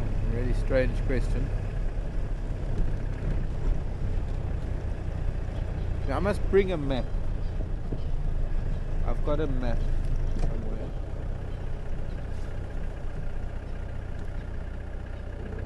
Franklin making a noise. I've got a map of Africa and how many other countries actually fit into Africa, and the misconception by a lot of people. Sorry, Michelle's not really got much to do with your question, but just as a side, just before I get there, the whole of United States, the whole of China, and the whole of Europe fit into Africa. So often, whatever we see here, whatever we say about what happens, is only in this little tiny portion of the Kruger National Park, which is only a small portion of South Africa, which is only the very tip of Africa as a continent. And Africa is so big and so vast, covering northern and southern hemispheres, that you cannot take what we say as what is happening north of the equator, or in East Africa, or in West Africa, or in any other habitat. Whatever, like a question like this, Michelle wanting to know what mushrooms are there this time of the year, and what, if any, is there at this time of the year. And I don't know, I think the question came through regarding Africa as a whole, even South Africa as a whole. It's just too large an area to answer it, because different climates and different habitats, or biomes as we call them, all have different trees and different bushes, and it's all different. It's just very different. In fact, in Kruger alone, there are several different habitat types. And what, like for me, example, I live in the Timbavati, due north of here. It is, as the crow flies, a couple of minutes,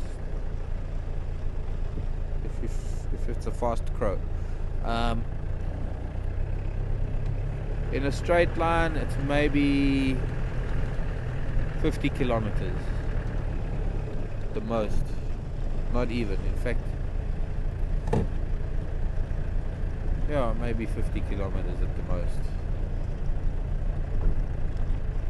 To drive there would take 4 hours or so. Now 50 kilometers is about 35 miles. To drive there takes forever. Sometimes it takes me the whole day when I go home, because I have to go via a town to buy groceries. But just in the distance between here and there is a completely different habitat. So I can't really answer that question for the whole of South Africa, or the whole of Kruger, or the whole of Africa for that matter, because it's too vast.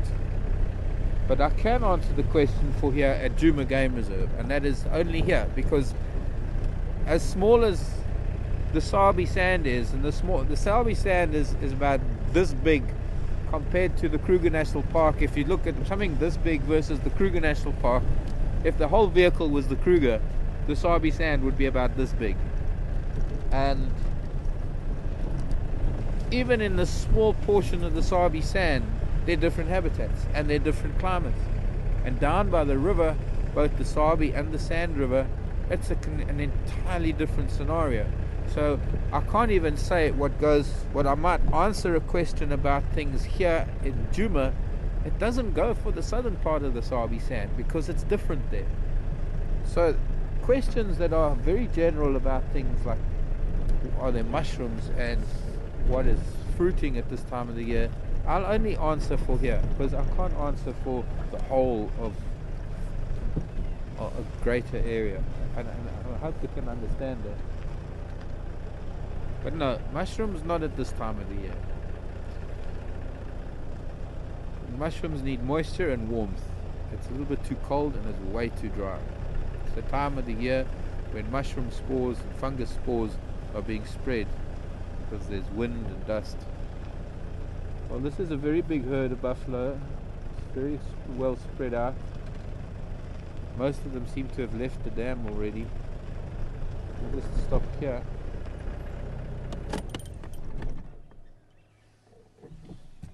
And have a look at what we have. Not much anymore.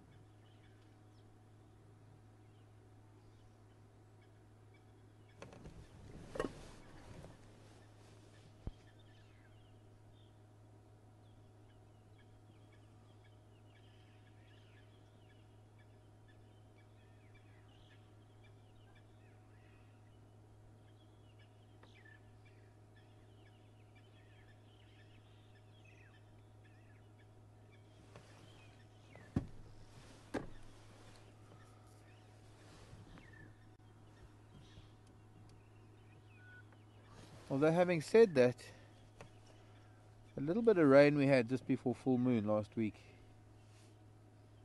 there was enough moisture there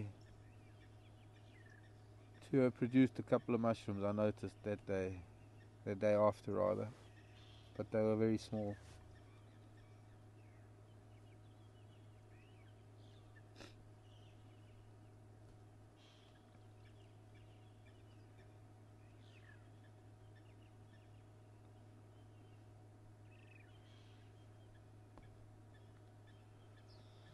Fruit wise, well, we got jackalberry fruits that are fruiting at the moment.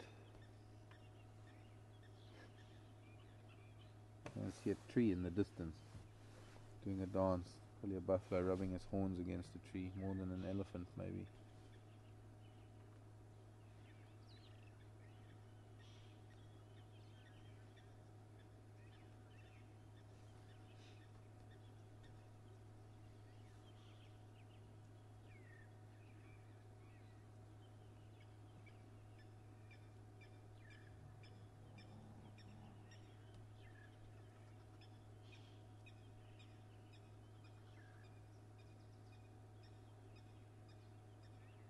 Blacksmith lapwing is making a lot of, well, it's complaining loudly, let's put it that way. It was. Tink, tink, tink, it sounds like the hammer on an anvil of a blacksmith.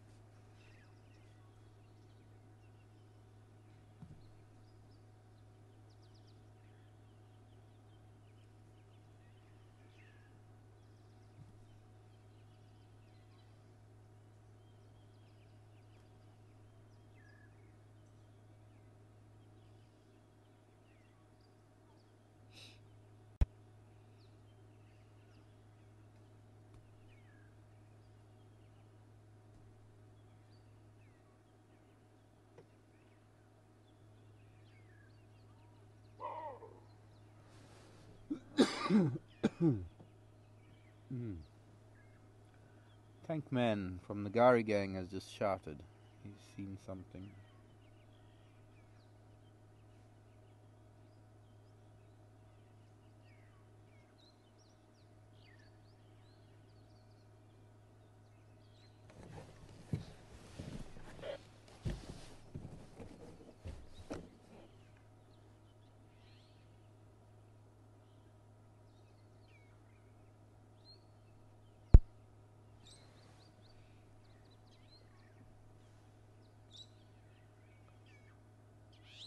Jim wants to know if I've ever been chased up a tree by something. No, I haven't actually, Jim.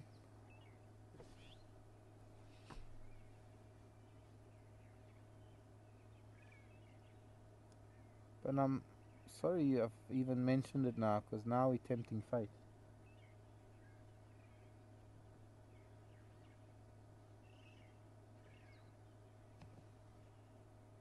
I've had some close shaves, but never had to climb a tree.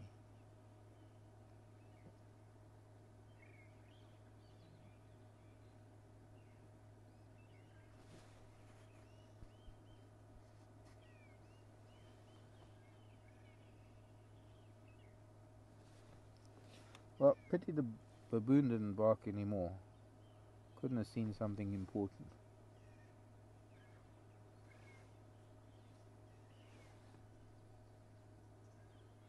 But if anybody is listening to the noises here at the dam, just let us know if you hear any baboon barking again later. We're going to carry on, see if we can catch up with the rest of the herd.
Hello Shirley.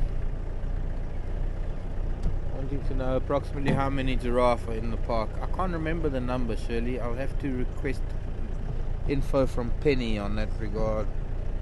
What was the latest count with giraffe in Kruger? I mean, it's something like 8,000 or something. There's a big buffalo. Wow. I think he's a dogger boy. I think he's been elsewhere and he's coming to join up with the herd.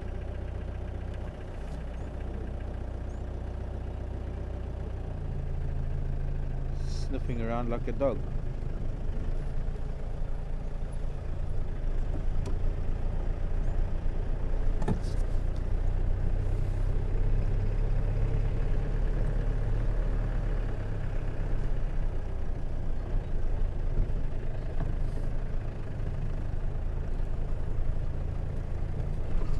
Hello Janet in Florida. Do I ever hum or play soft music to the wildlife, and what reaction do I get? Excuse me. It really does work when you look towards the sun.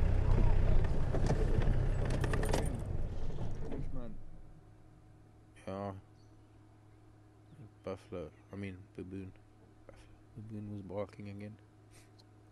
Parrot just landed in a tree. Let's go a bit forward. We can watch, try and zoom in on this parrot while we're listening for that baboon. And we'll try that again. Okay. Can't see where that parrot landed now. Somewhere in the top of that knobthorn, but it's... Is it not? Can't see it. What? Huh? What do you want to see?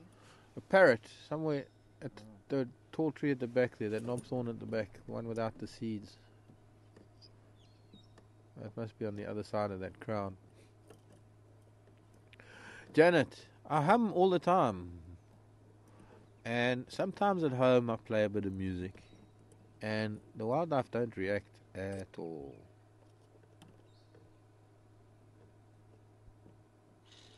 Not that I noticed. Oh, I've got it. The parrot. Branch now. Pardon? I've got it, but it's behind the branch. Uh, If you go a little bit forward, you can work it now.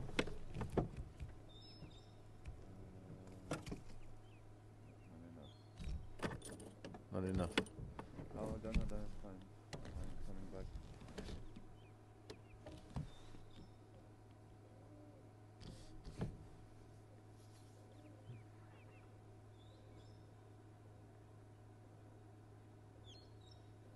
Yeah, that barking of the baboon is more a location call than an alarm call, I think. That's more for baboon purposes than...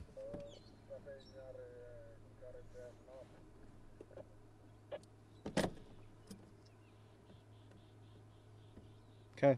Yep.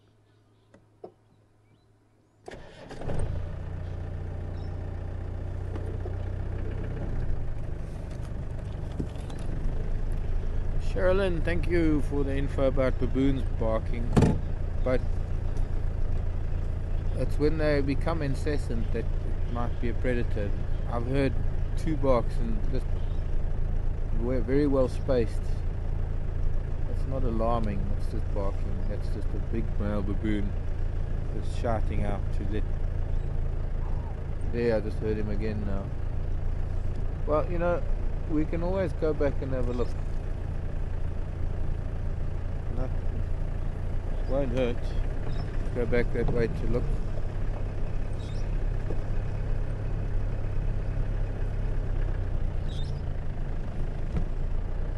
Go up Gary Cutline a little ways.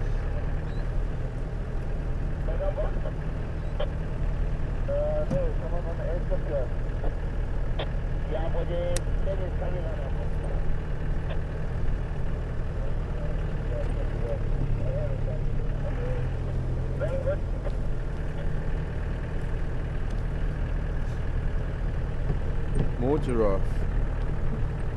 We've had quite a bit of giraffe activity. There's a big male giraffe been walking north along this road.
Sherilyn, just let me know if it carries on barking and if it gets a little bit more frequent, and if the other ones join in. At the moment it's just a big male barking. I think it's more territorial shout than anything else, or maybe trying to locate the troop.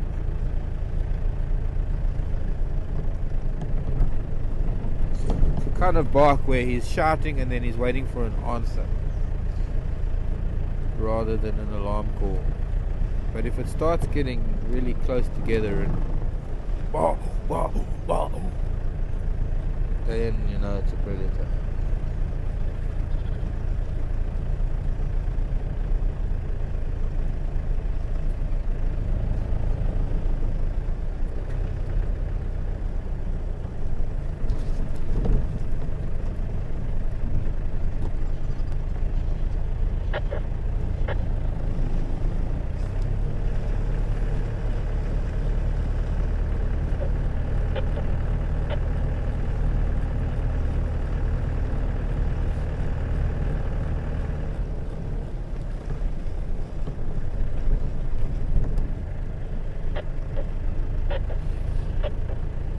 elephant.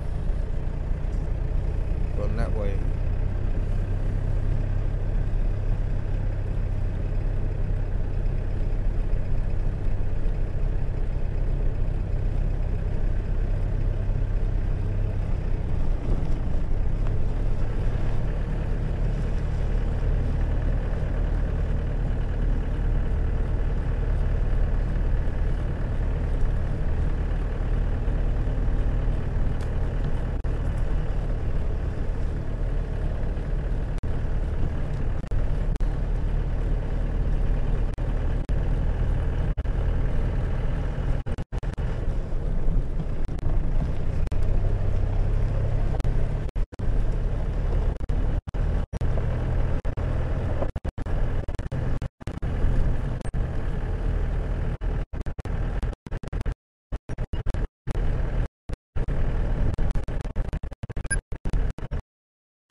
There's a battery.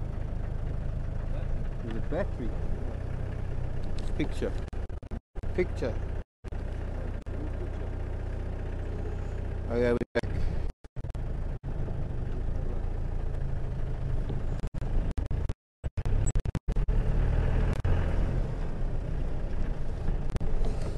I wonder if that's the same elephant now crossing going that.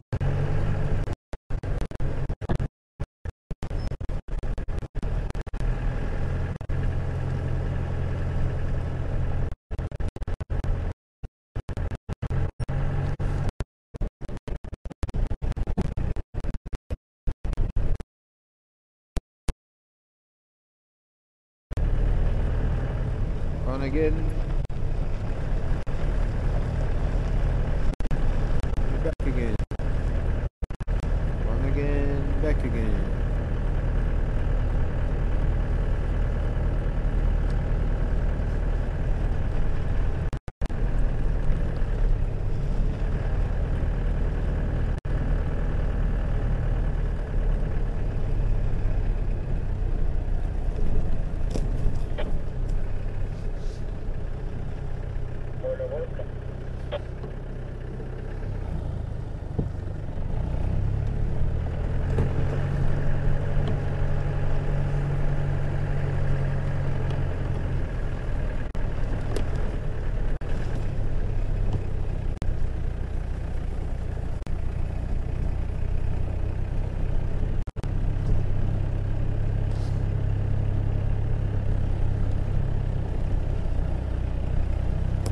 Hello, little steenbok.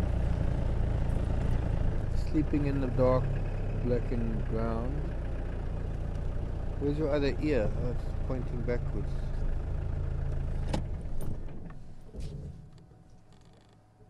Looking like a stone. Now she's run away. You got her, Sam? I've got him, yes. Is it a him? I think it's a her. He's a she.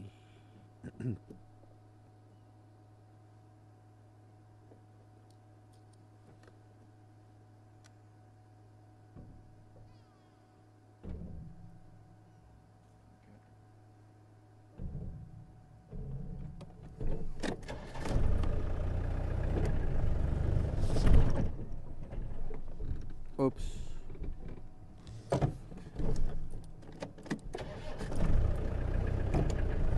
More gas, a little less clutch.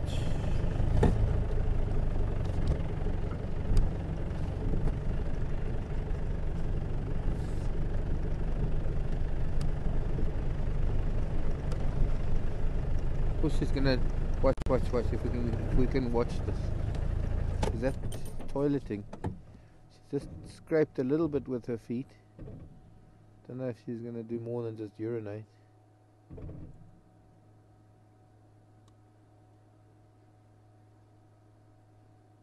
What, we stopped you in midstream? There, now she's droppings. And I want to show you what she's going to do now. Look like a cat. She's covering it up.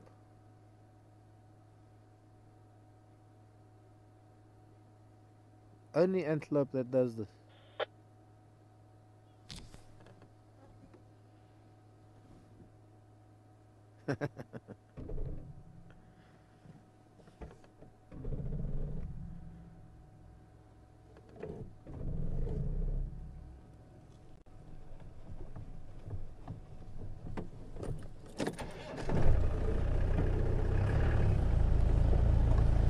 Kicking dust over it.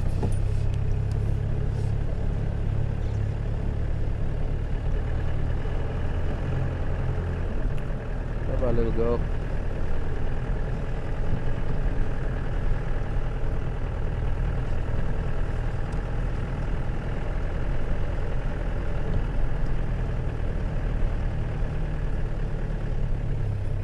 Shireen wants to know what's the name of the bird book that I use.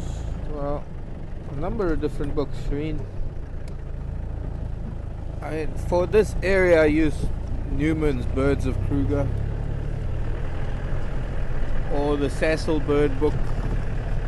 You could also have Newman's Birds of Southern Africa. There's also the Roberts Bird Book.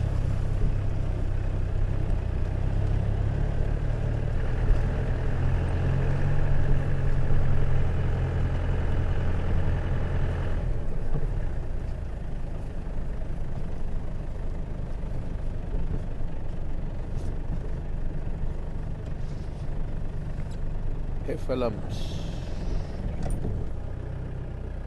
and pussycats. Big male lion, very big, but he was going east while the elephant were going west. But I think the elephant are on top of the lion.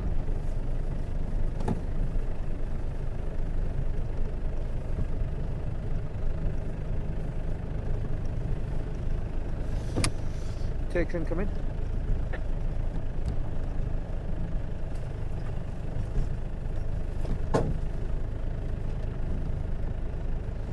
Any station going near Buffelshoek Dam today?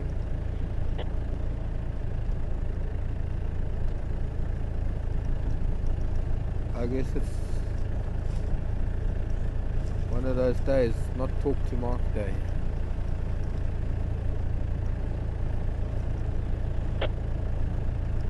Texan, do you copy? Maybe he's back at the lodge already.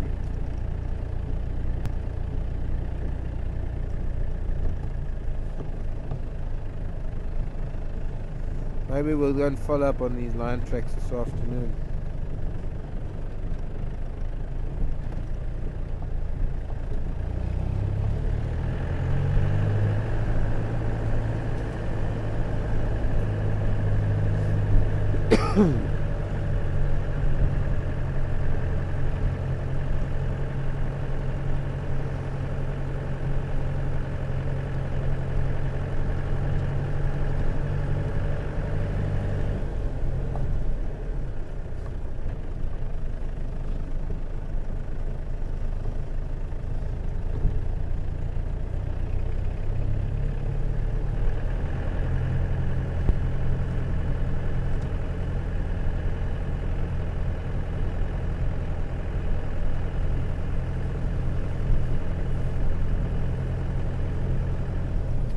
Small raptor in the tree.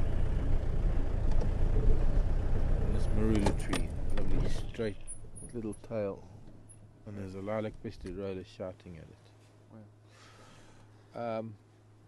Follow the main trunk, and then there's a right fork.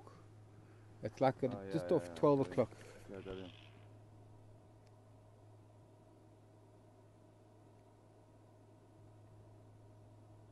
Orange, I can see an orange leg and a white tip. I can't see its face yet.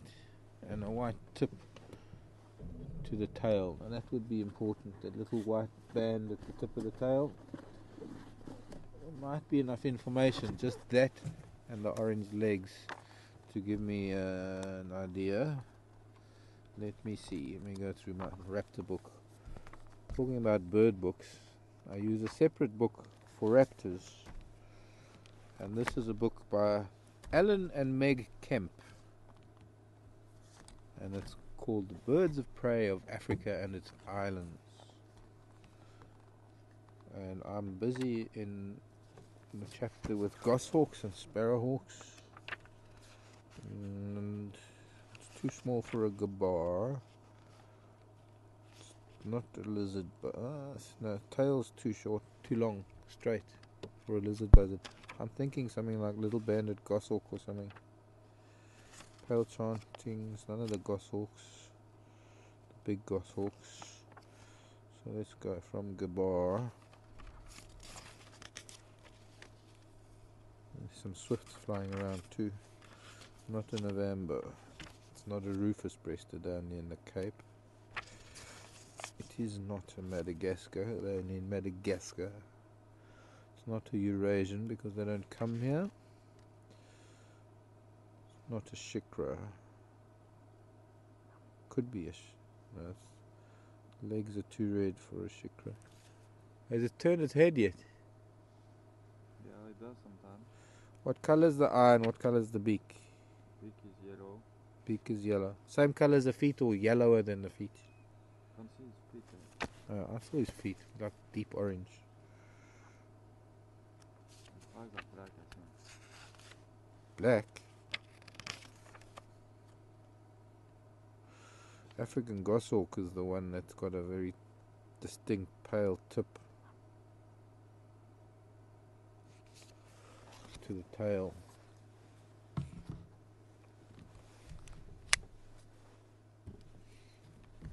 Right, now he's looking around.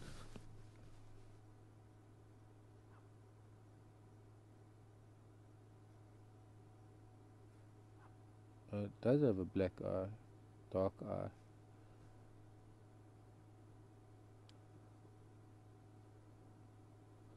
It does have a dark eye, and it's also got a reddish. Take some of these scarves off. Funny how I can almost tell the time. 9 o'clock, time to take some layers off. I'm guessing it's about 9 o'clock. Yeah, it's got very reddish legs. Yeah, and the cere, the cere and the legs are the same color with a dark eye and white tip to the tail. So, any guesses, anybody? It is an adult, that we know. Not a little sparrowhawk. He's gone. Yeah, I heard the lilac-breasted roller scream when it went. Right, let's try. Go through. There we go. Gabar. It is a gabar goshawk. The one on the left there. Well, it's this. The whole page is gabar Yeah, that's goshawk. definitely- Yeah, it is definitely. I don't know. It looked very small, but maybe because it's such a big marula tree and it was so high. I mean, I was looking at. Anyways. Yeah, that's definitely. But now I want to show you something. Look here. I was talking about melanism. This is one of the few goshawks actually that you do get a melanistic variety or color morph, as it were. And this one here is a melanistic. And I've seen actually up in Kenya. I saw a pair. I used to have this pair that lived near me. And the male was normal color and the female was melanistic. Or maybe it was the other way around, I can't remember. But there was a pair. One of them was normal colored and the other one was melanistic. But these are all the gabar goshawk. So here on the left you got a picture of the adult and the juvenile. And it is the combination of the white tip to the tail, the red legs, the red cere, and the dark eye that helps us identify it. We didn't need to go so far as if we look over here to the right. If I'm not in the way. Am I in the way? No. Other thing that you can do is you look at the neck color. This is a buff grey, but it's got the barring on the chest. And that does help with diagnosis sometimes, especially in an intermediary form between the juvenile and the adult.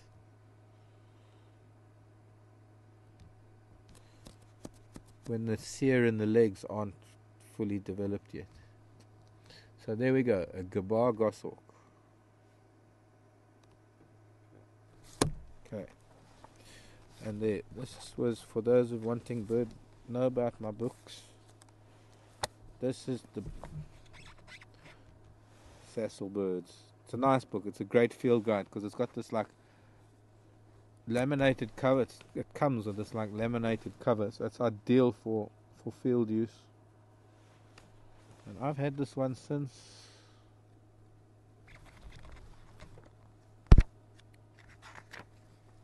that's strange. I haven't marked it. Normally all my books I add the date it comes to my library. Look here. Here's a piece of Induna's tail. This I'll treasure forever. Little bit of Induna's tail. It was shortly after he lost the tip of it.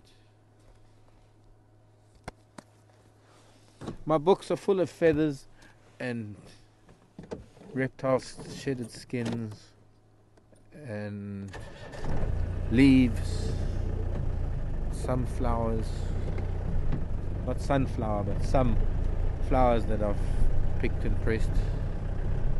I actually made myself a flower press once. I must make one again. Easy to make. Come to think of it, I wonder where it is now that I mention it. I made it in East Africa. I think it's with all my luggage in the Cape somewhere, with all my boxes and books, and in one of my trunks, my yellow wood trunk. Kist. What's the difference between a kist and a trunk? Well, they're the same thing.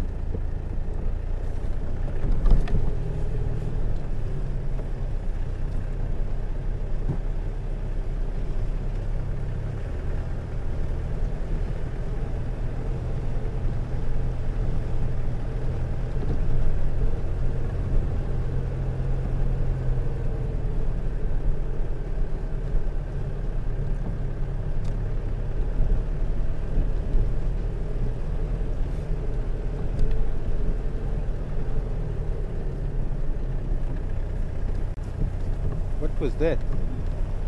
Yeah? Huh?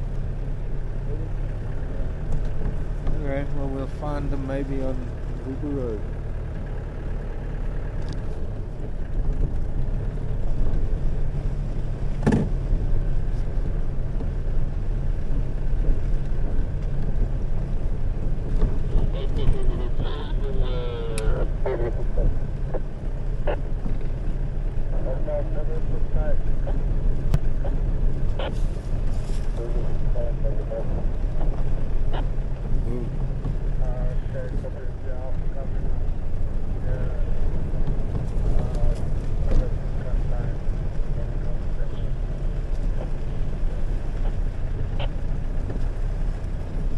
Okay, change of plan.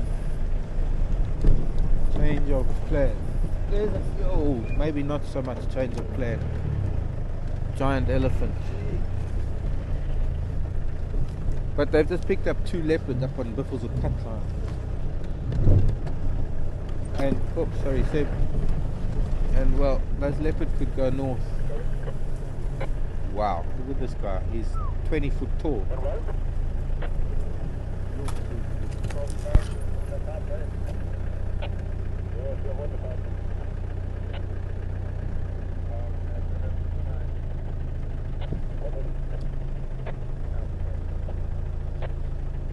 Aubrey, come in. I'm on Mvubu Road with Ndlov. Just keep me posted, please. I'd like to make my way there also. And there's another big bull. They're heading up to the dam, these guys. Wow. And when you see elephant cows a lot, cows and calves, we forget how big elephant can be. Until you catch up with a couple of bulls like this, and Man, he's tall. I don't know if he's gonna.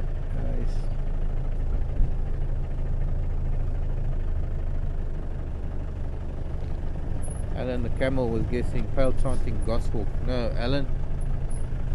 Pale chanting goshawk, twice the size, and only occurs in the western part of southern Africa or in East Africa. Here we get a dark chanting goshawk. But thanks for trying. Hello, beautiful boy. You're a nice Ellie.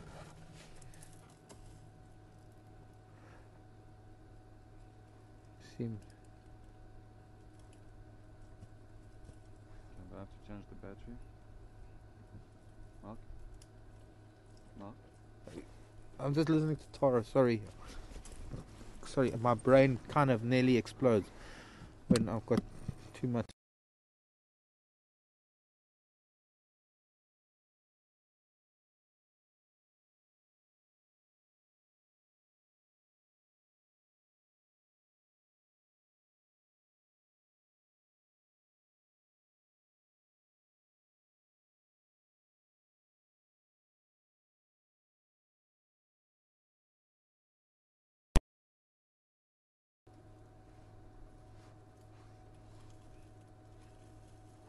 Okay, we just had to do a battery change. Sorry, Tara, who was asking that about the elephants eating marula fruit?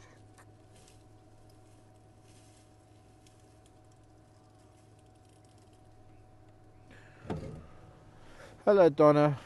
Yes, it is very true. Everything likes the fruit of the marula tree.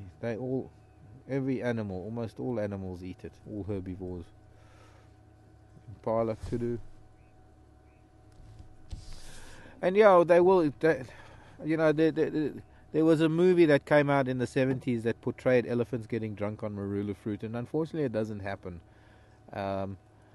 They might pick up, not might, they will pick up fruits off of the ground that may be fermenting, but for one thing, they would have to eat buckets full of those fruit to be affected by them, and they would then have to would have to sit in their stomachs long enough to be able to digest them. So it's physically impossible for elephants to get drunk on the fermenting fruits, because 90% of the fruits that they swallow come out whole. They don't even digest them. So I doubt whether it has any effect on them at all. I'm just looking at his right tusk. I was speaking a little while ago about elephants and how they use the one tusk all the time. Although having said that, I was just watching him break branches from this little buffalo thorn with his left tusk.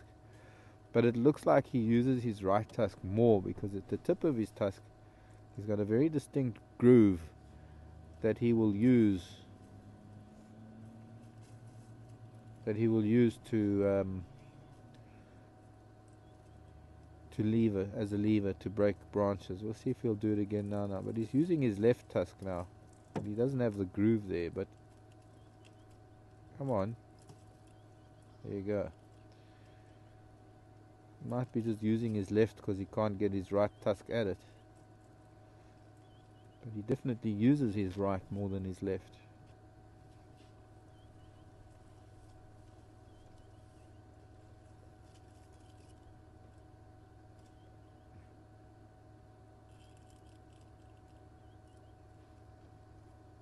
There's another elephant shouting its head off down in the drainage line, and the other big bull has gone down there to investigate.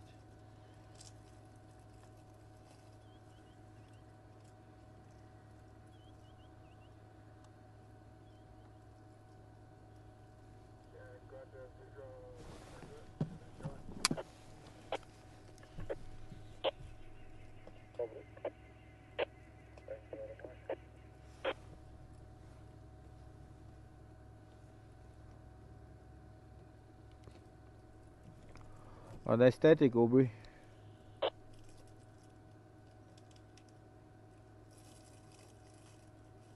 Positive.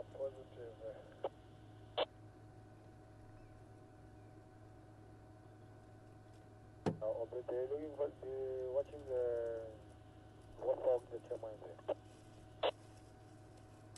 Okay, perfect.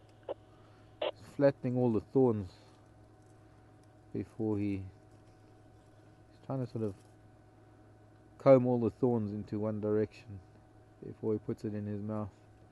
Okay, look, we don't have much time left, so I'm gonna, as much as I would love to just stay with him for the rest of my life, and I really mean that, I'd just like to just turn into an elephant right now and just wander off into the bush. But instead I'm going to be a human, and we're going to go and see if we can see these leopards that are up on the way home.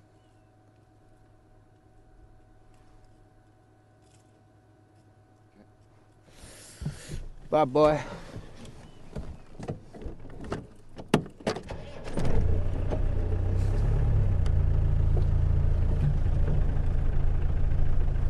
The station's leaving Lockov and Glove, just northern end of Mbubu Road.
From what started off in what appeared to be quite a quiet morning, we haven't done too badly. Wonderful giraffe. Hopefully we can get to these cats.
Approaching your lock, can I pull it?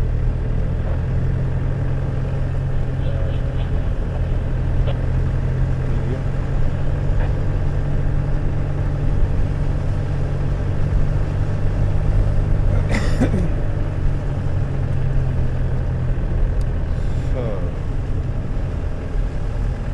eyes peeled for 2 cats. Okay, we're on the fire break. There.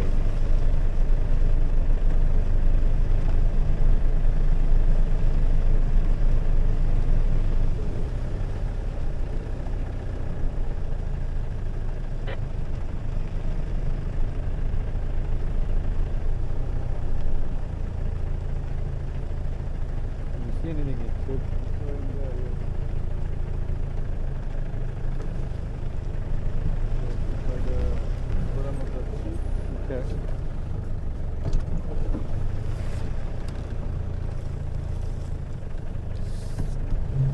Okay, there, I see little black cub.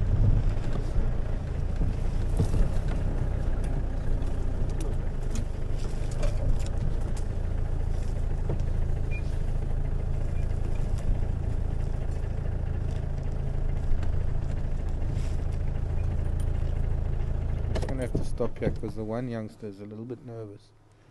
I wanted to calm down first.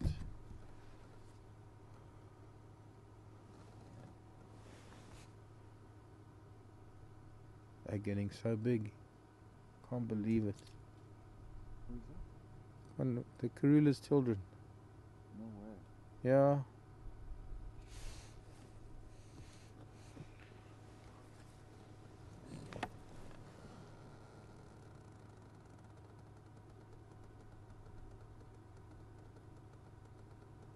That's the little boy, who I think is much shyer than the little girl. He needs to be called the shy one, or the wary one.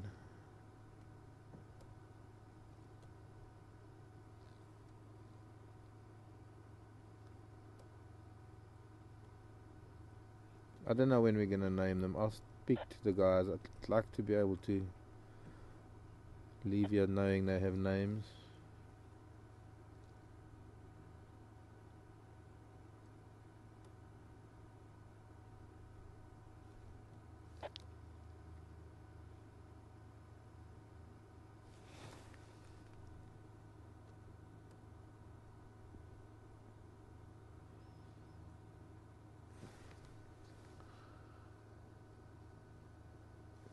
The other one's at the base of a marula tree that we can't see right now.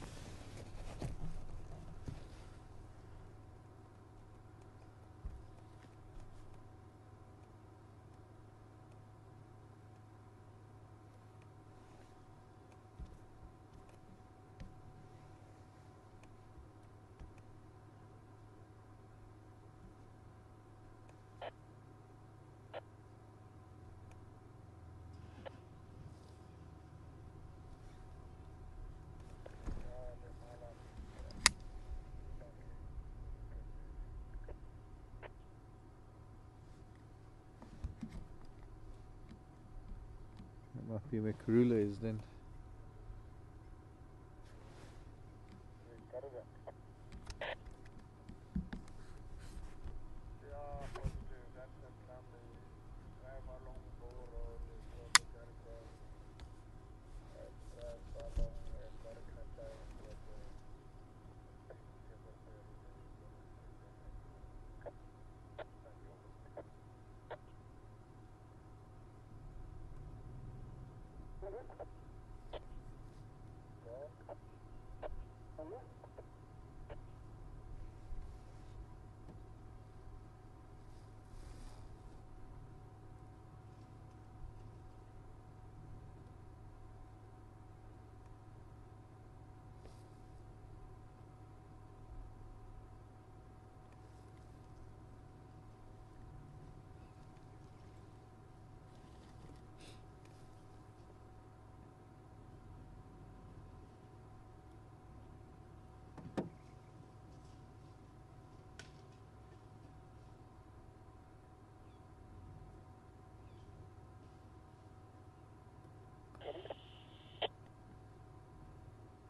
Oh, here comes the little girl.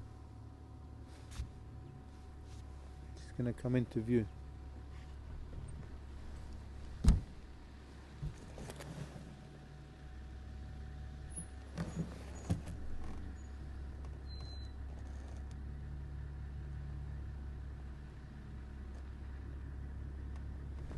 See, we're on Buffalo's a cut line, so there are actually vehicles that are not game drive vehicles, and so these youngsters are getting a little nervous.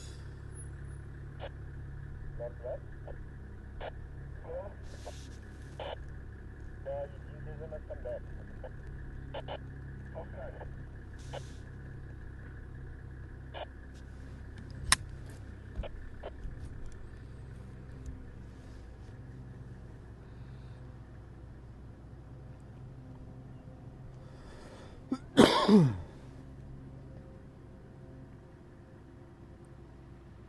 Pretty little thing.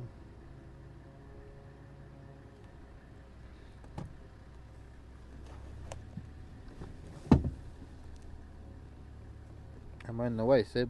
No. Can't climb that tree, little one. No, you are. Thank you.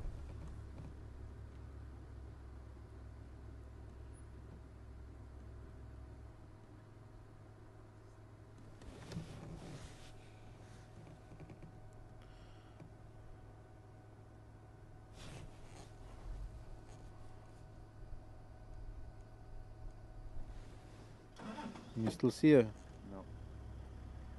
Yeah, I think brother's gonna come along and join her, I hope, shortly.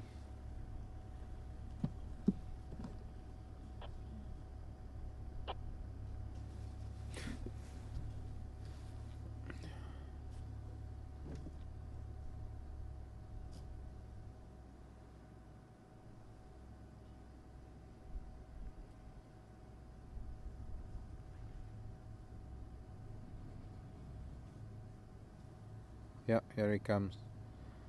Keeping a very low profile.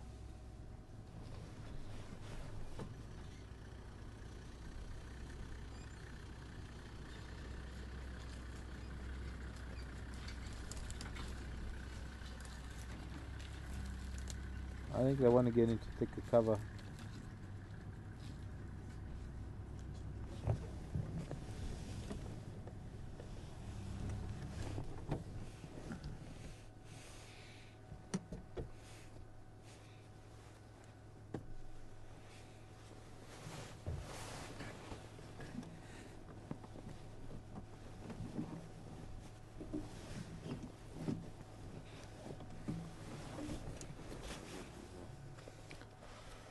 Okay.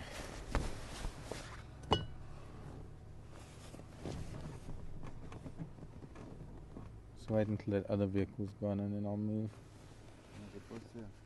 Hmm? Maybe can you...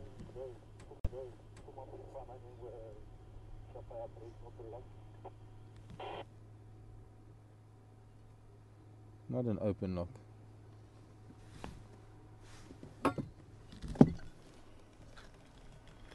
He's coming closer.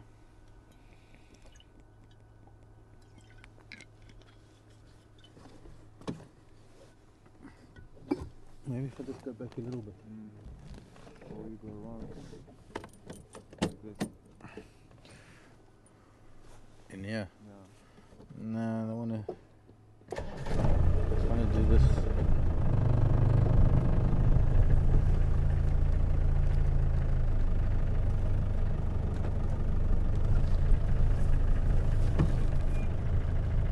Is that any good?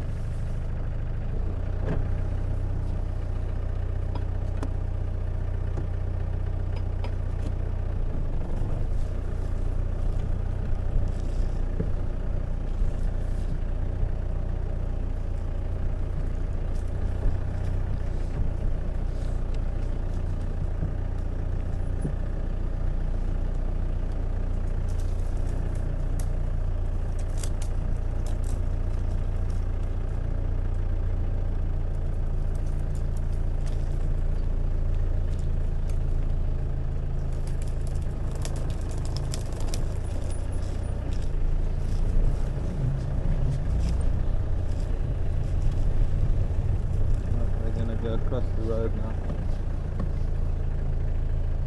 Okay, there's a stream problem.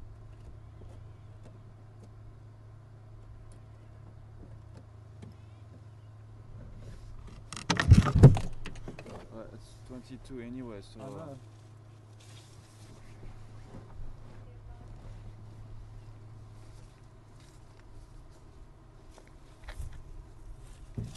Well, it's that time of day.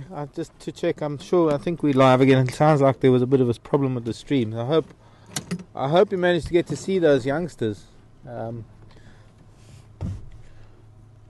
For me, it's just amazing seeing them every time I do, and I just can't believe how fast they grow. But well, it was a lovely way to end our drive this morning, and well, we had managed to get the 3 of the big 5. Maybe we can go for lion and rhino this afternoon. But I suppose more than just the big 5, it was also that bit of time that we spent with the giraffe that was very, very special, and I hope you enjoy that too. My name is Mark. Seb has been on camera, and Tara in final control, and the 3 of us will be bringing you the PM Safari again this afternoon. I will be driving and hope to see you then too. Bye for now.